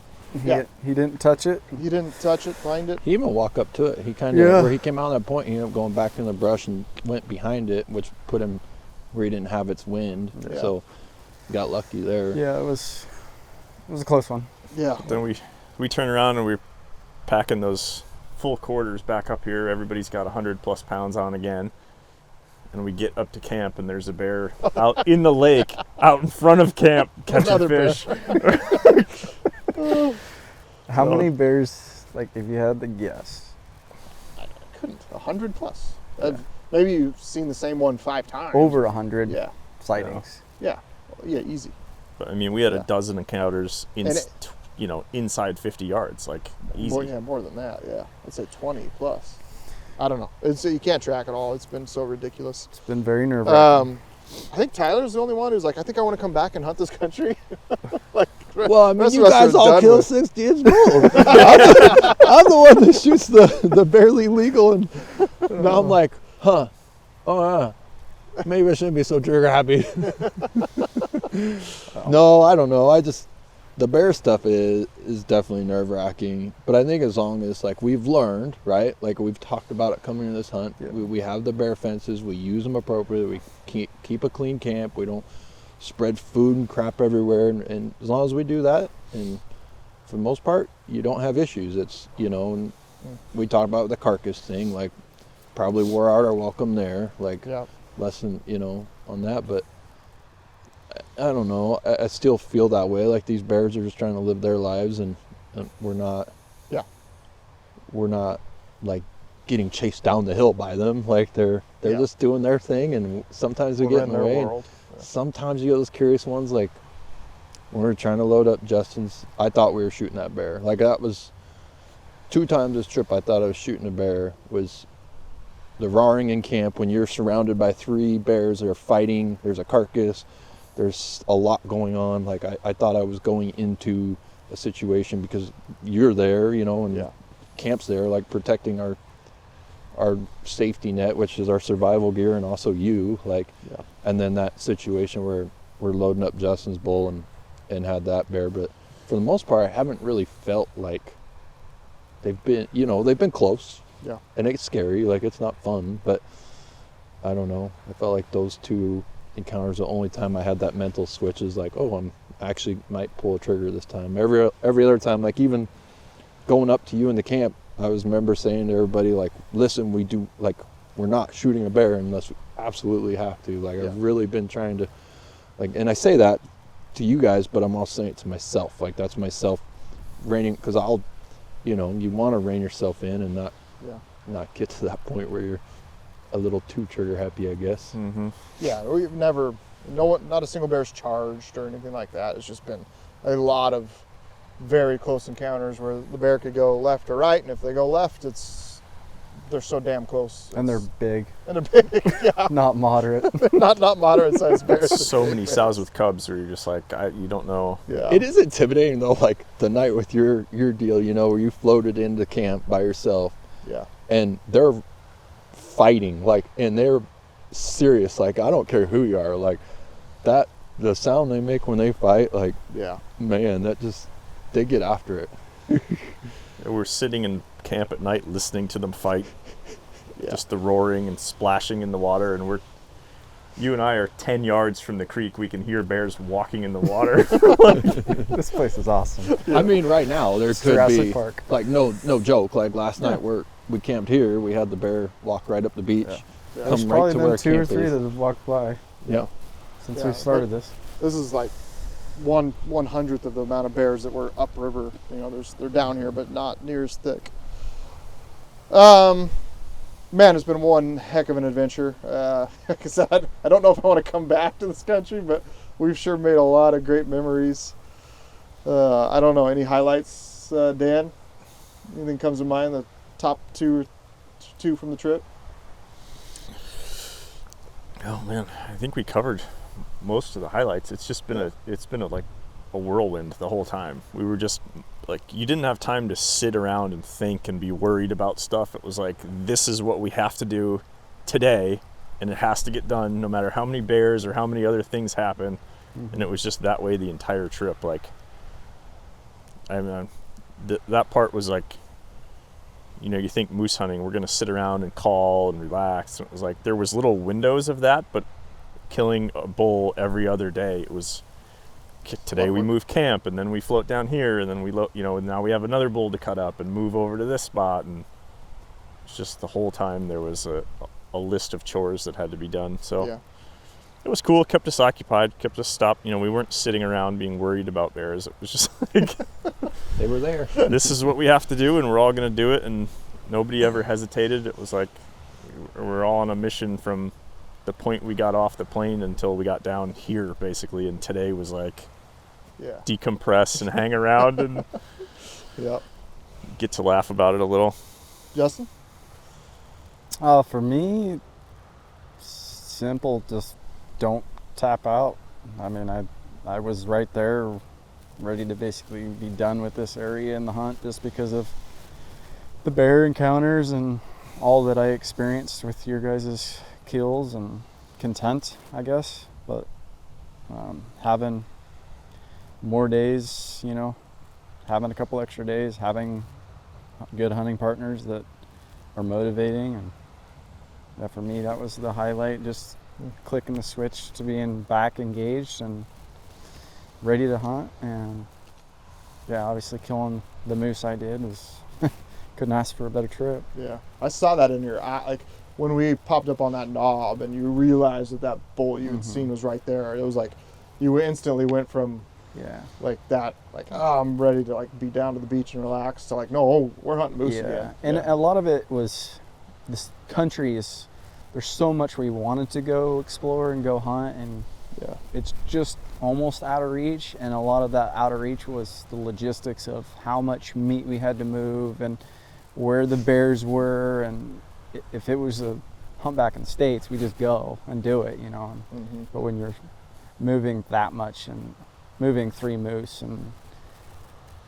but somehow it worked out. Every other day we kill a bull. Like, Unbelievable. it's crazy.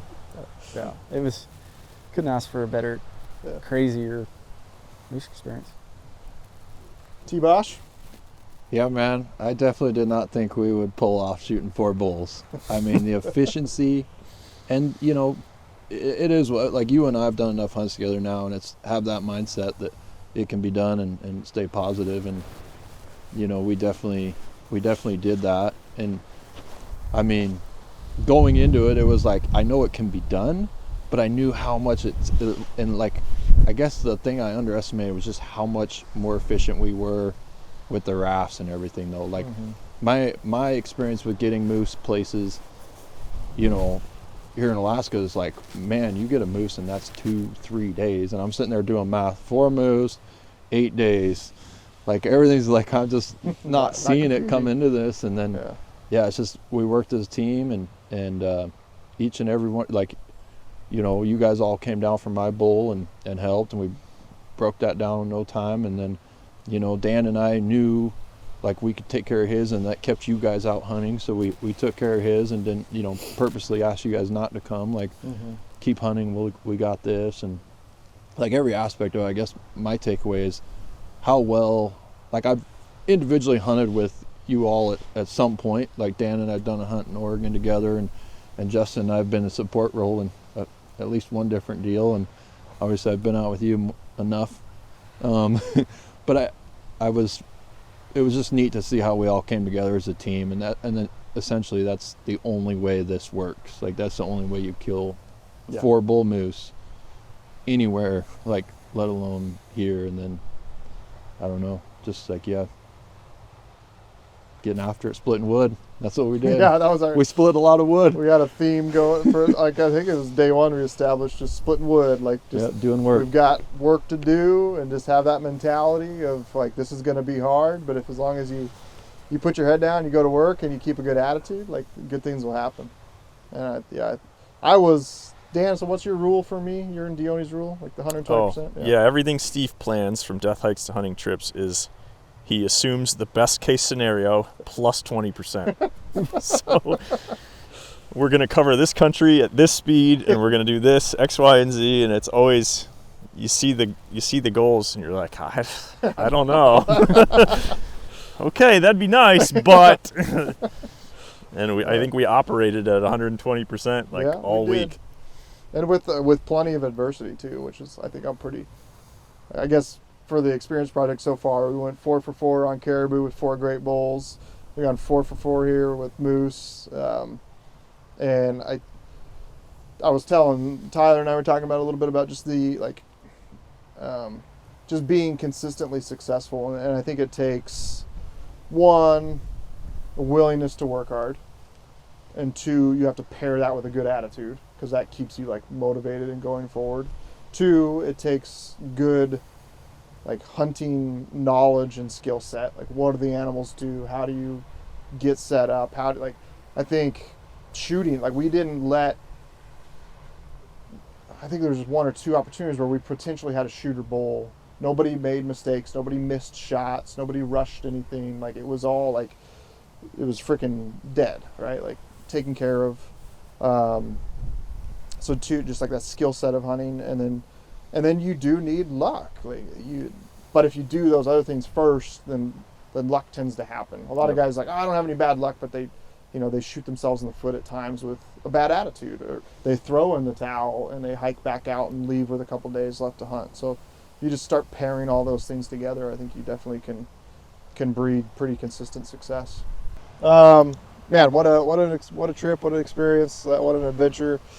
I guess I like that 120% rule, because it's like just dial it to max and see what happens. And when it does work out, there's some damn good memories made.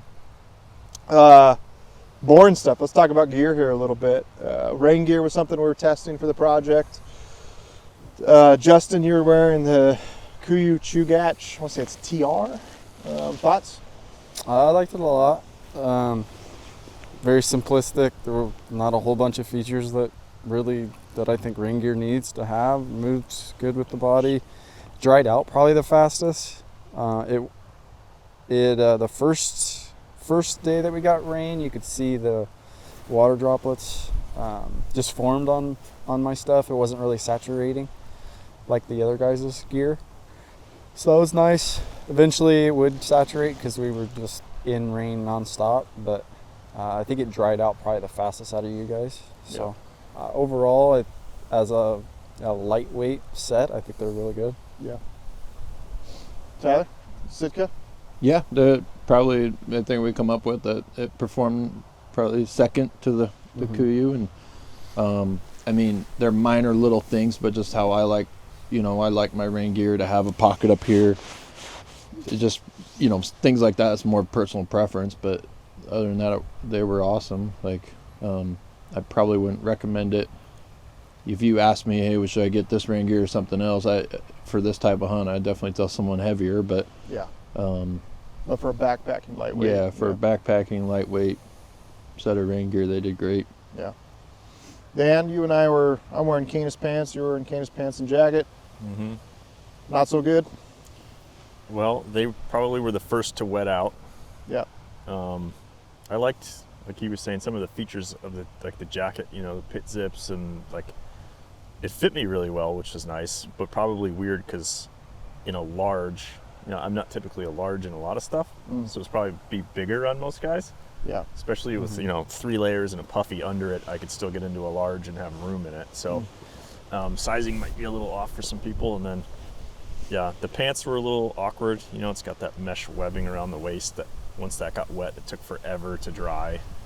Just in general, it was probably the last of everything to dry out. Even hanging in the sun and in the wind, it was like, a half a day before it really started to dry. So, but yeah, same for me with the pants. They definitely wet it out the fastest, and then they just hold on to that moisture for a long time. It's hard for them to dry out, which is especially like the day after packing out my bowl, the sun came out, and it was nice just to lay stuff out and get it dry again and feel somewhat comfortable and get your boots dry and socks dry and shirts dry. And that rain gear just stayed wet for it took the longest out of anything to dry out.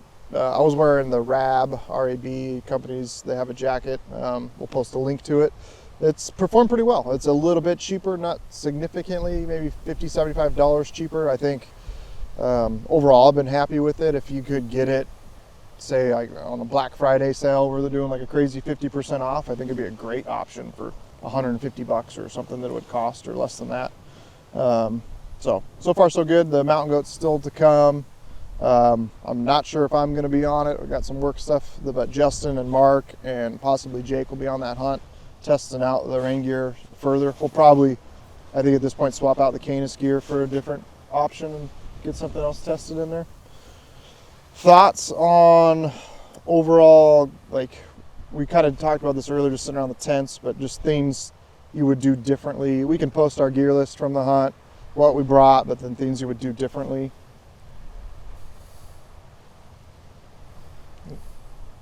I think the idea of a moose hunt and how much meat you have to cover and everything, always having multiple tarps and contractor bags and all that is important. For me, that was. I thought it's so hard. When it rains here, everything is wet. I mean, you're going to be soaked from head to toe, and keeping that meat, dry as possible, because maybe 3 or 4 days of solid rain. How many game bags did we wind up tearing this trip? There was a couple of them, wasn't there? Quite a few, quite a few game bags. I definitely extras and heavy duty ones, because as much as you're something with some ripstop to it. As much as you're putting the meat in there, they're big, they're heavy. You're hanging them in alders, you're loading the boat. There's a lot of handling the meat that goes on, and I think something airing on the not a lightweight backcountry set is probably not best suited for this. Yep. Yeah. We talked earlier about I see the temperatures of 40 for the low, 55 for the high, and I don't think twice about that. That's at home, that's nothing. It's definitely colder up here. I don't know. We talked about maybe it's the humidity, combined with the wind, and it's cold. There's times I wished I had the stuff I'd be hunting Idaho in November with, puffy pants and puffy gloves. And we had a couple mornings when we were glassing and calling that it was frigid. When you and I, Tyler, were together, I was walking circles up and down the hill, just trying to get warm again after sitting there for a couple hours. You had your toes stuffed in your mittens. And my puffy gloves. We were all trying to manage. I definitely think don't underestimate. Just pack some extra warm stuff, and also for when things get really wet and cold, then it's nice to be able to warm up. Game bags, tarps, rope, all that stuff for handling meat. I don't think you could have enough of. Saws were big. A saw for cutting through the alder brush. We didn't have to use bone saws at all, but using saws to cut alders down just to make room to set up a tent, or cut them down to make an area to set up meat, or clear an area for the bear fence. We use the saws a lot. Dan, what was your saw you got? It was the Outdoor Edge T-handle. T-handle, okay. Yep. Yeah, that one's been by far the nicest. It was nice having the actual handle to grip, like, you know, So you instead could of pull trying to with do it, it. Yeah, you could saw and pull and actually get stuff cut. Yeah, that thing's been fantastic. Pretty much everybody was wearing crispy boots. 3 of us were wearing Laponias. You're wearing Wyoming's. I would say A+ on waterproof rating. Yeah. I mean, it's not a very like hard hunt on your feet. It's spongy ground. Like you could hike around in Crocs and be just fine. So it's not like technical on fit or anything like that. It's just mainly like staying durable and staying dry. And I thought the Crispies did a really great job with that. My feet were really dry every day, and that's, you know, walking around, and a lot of times where you're like every step is under, you step on this grass but you sink down and it's 3-4 inches of water, and then you pick your foot up. It's very, very wet hunt. They did great there. Gun, you're shooting 3 on short mag, obviously 208 you said, ELDM. Yep. Performance on the moose, I mean, shot and dead. Yeah, he went down after 2 shots, and the second one probably wasn't necessary. Just an insurance policy, so he didn't run off somewhere. Yeah. But yeah, no problems there. Tyler, 6.5 PRC. Yeah. I mean, mine had a little bit more shooting, and there's more involved in that, and that was probably more shot placement than anything. But yeah, I mean, I'd take it again. I'd probably take the 6 Creedmoor. Get a little better shot placement. Yeah. This is my first time hunting around suppressed rifles. Yeah. And the difference that makes of being able to whisper to each other and still be able to hear without ear pro in, and shooting, you know, you guys, Justin shooting right next to me and being totally fine. Like, even when we got out here to the beach and I realized that my earplugs weren't in my bino harness and I had to shoot that rock without them to make sure the guns were still zeroed, and my ears rang for an hour afterwards. It was like, geez. Yeah, right when we got to the beach, there was a rock that way, 400 yards or something we shot and made sure zero was on. So Justin and I both shot our bulls with my 6 Creedmoor. My shot was 205 yards. He was quartered towards. I blew through the front shoulder blade, no issues, lots of damage. And then I put one more right behind the shoulder as he's kind of quartered away, plenty of damage. And then that third one was a little bit further back and lower. And yeah, like the first shot killed him. The other 2 were just insurance policies. I was really, really happy with it. Justin was 400 yards, and his first shot, I've got pictures of it, we'll share. He hit right through the base of the shoulder blade, through the thickest, it's like 3/4 inch thick bone, and it completely shattered that one. You guys were didn't realize what would happen, but you guys were taking that front shoulder off, and like it took you guys a while because it was so. Couldn't figure out, like, normally you can just pick a shoulder up and then catch ribs and then shoulders off, and that thing was just so folding in half. It was just jelloed, and we were like, "Well, now what do we do? Like this ain't normal." Like, yeah. So I was blown away by that. The amount of bone fragments and stuff that were in there, and then Tyler was curious, like, well, did it actually go through the shoulder? And we looked, and yeah, it went through that 3/4 inch thick bone, and then the heart, lungs area was just hamburger, just absolutely jello in there. So incredibly impressed with what that 108 ELDM did at 6 Creedmoor. And that's a 400 yards on a big-bodied, big, heavy bone bull moose. Like I had no doubts about its performance, but this is just like a stamp of like whatever, any animal I want to shoot anywhere in Alaska, Idaho, whatever, I'm going to take that gun and shoot accurately, and yeah, just fantastic. I know, and you certainly said you enjoy shooting with the gun as well. That's two animals I've shot with it. I'm completely new to the gun. It's awesome. Yeah. What we wore, you had chest waders. We all had just wading pants with like neoprene stocking foots, and then we all wore our Crocs. The wading pants were fantastic. The Crocs, yeah, not so much, because you're getting stuck in the bog. I mean, Dan, you can hold up your Crocs. They definitely, the heel straps rip out, and you've got them all blown out. Yeah, put both back sides together. of both shoes. They work, but not like, I wish there was. We talked earlier, like a rubber croc style thing, but something that's just a little bit more beefy. Something that could get soaking wet, but then you could still wear as a camp shoe. Something you could cinch around your ankle and not just a heel strap where it didn't get sucked off your foot. Yeah. Overall, they worked, but it'd be nice to find an alternative. Tyler, you had talked about doing like ultras or something, get some big Lone Peaks. Yeah, I had some old Lone Peaks, or go up a size or two and run them. I still think it's a super viable option because they're not much heavier than a set of Crocs, and you just sacrifice having a camp shoe or whatever when you're out there. But I don't know. It's sure nice having the camp shoe for like when the boots were soaking wet, and we could hang them up in a tree and let them dry and be able to. That's what we're doing right now. I actually shot my bull wearing Crocs. Really? My boots were soaked and I had them airing out. Yeah. I had my jacket wrapped around my feet because my feet were frozen, and it's just how it played out. Yeah. Other than that, I mean, all the obvious tent and sleeping bag and pad, all the normal stuff, everything worked great. I think planned for a lot of downtime, so lots of like fuel for the jet boil. Water's plentiful everywhere, so that's not an issue. So a lot of fuel and a lot of coffee packets, I think, is a good idea on a hunt like this, where you're just sitting around killing time like we are right now. So other than that, anything else jump to mind? I guess I packed that Really Right Stuff tripod. I don't know which model, Justin. You don't have no tripod. I can't think Tyler's of it. trying to inherit my tripod. RSX compact or something like that. Okay, something compact model. It's for this hunt. I knew the potential of like the tall grass, tall alders, and to be able to like shoot. I thought the chance of using a bipod was very low, so I didn't bring one. And the ability and the chance of having to do an elevated shot would be high. And we, multiple times during the hunt when we were just glassing, killing time, I'd set the gun up and dry fire on rocks or a seagull or whatever, and just kind of hold on something to squeeze the trigger and set up that tripod in a lot of position. Or bears. Made sure the chamber was empty. And I was really, really, really impressed with that thing. Obviously, they're very expensive, but you certainly get what you pay for out of those.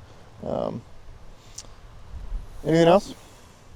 Outdoor Vitals clothing, stuff's doing. The puffy jackets have been good.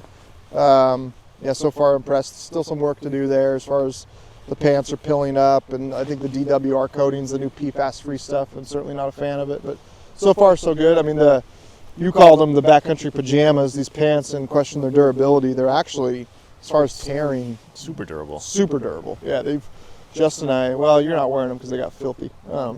These have the caribou hunt and this hunt in them, and there's not a tear. I got one burn hole from fire, but that's any pants subject to that. So, I think that kind of wraps it up. Oh, a bear fence. I did, what's the name of that? You didn't even want to bring a bear fence almost. I didn't. That was your idea. The Tyvek and the game bags, I think, did we touch on that again? No, Tyvek. The game bags, having extra more than you think. Then having some good ground cloth that you can definitely throw down. And I mean, was there a bull we didn't have one? We had a Tyvek for every bull. Mm-hmm. Yeah. Yep. Yeah. So huge difference. Like wash it off and reuse it, which is nice. Yeah. You throw it down on the ground, and you're just able to lay that quarter down on there and work on it, or do whatever you need to with other meat. Tyvek was huge, and you wouldn't want to do like we were talking about earlier. Like if you brought like a expensive tarp, you don't want to cut on it. Not even blood, but boning out. Because we're having to lay the quarters down on the ground to bone out. There's nothing to hang them from like I do at home, and you're stabbing the knife through the Tyvek. One of them just got shredded. I thought the fact that Tyvek is kind of rigid too. Yeah, that's not cheap Tyveks. Like that, it's pretty expensive for that. Yeah, it's because it's got like you were cutting through it, and like your cheap Tyveks would just keep tearing, and then you'd have little spaghetti, whatever. Like that's the good enough stuff. You cut through it. And then it cuts whatever you cut. Like it doesn't rip after that. What's a sheet of that cost?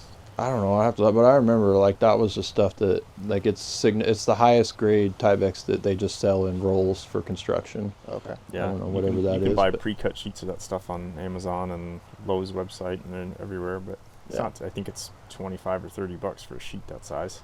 Okay. Yeah, I mean I bought a roll and I know it was a couple $100, and I don't know what was in that roll, but. Okay. But what I was saying, but not $1 a sheet. There's a cost to it. With it being a tarp material, like other than like blue poly, like the little tarps that you brought, that for sure would have been sticking to the meat. Yes. And then also when the wind is blowing and it's blowing up and moving around, and that Tyvek just like lays flat, it's a little bit rigid, which is, I think, it was a nice thing about it. It wasn't on my radar to bring, and I'm so glad Tyler had it, because we used it on every single bull, laid them out, and able to, like, as you're taking the hind quarter off the bull, you put the Tyvek right behind it and just flop it down onto it, so you don't even have to pick it up and move it anywhere. It worked out really, really well. And we got damn good and efficient at cutting up moose. Like, the first one went well, and the second, third, and fourth just kept getting better. Yeah. I mean, we were like, I feel like maybe I was just so young when I was killing moose, whatever. Yeah. Almost 20 years ago now, but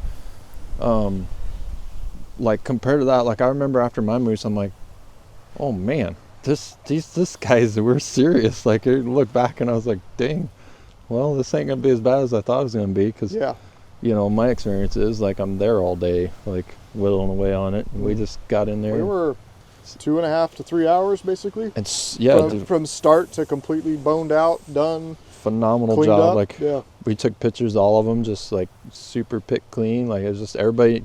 There's just no talking. like, we're not really like, other than say, hey, can you give me a hand with this or whatever, we're just down there chipping away and splitting wood. I guess that's a wrap on gear. So very few notes from the trip. One more was weatherproof gloves. I don't have anything that's waterproof. It'd be nice when it's these rainy, windy days. Super nice to have those. Dan did. Justin, you got some that kind of leak, but you have to find a pair that actually work. I ended up wearing my latex gloves a bunch, packing out that rainy day, warm on the float, and actually do quite a bit, just keeping water and wind off your hands, and keep it a lot warmer than just your bare hand for sure. So, well, that's a wrap on gear. Hope there's some good tidbits in there for you. Your chair. Oh, well, that's the chair. Justin's got this Crazy Creek chair, and I'm sewing up a mock version of one just for fun. These things are pretty awesome. Yeah, I mean, that's what I was saying. Little recliner. Yeah. I'm the one without a chair, and it's not as cool. Yeah, definitely like a hunt like this was potential sit in camp a few days. It's nice to have a few little comforts, add 4 or 5 pounds to your gear you're bringing in here. So, again, hope you enjoy this. Stay tuned for more coming from the Experience Project.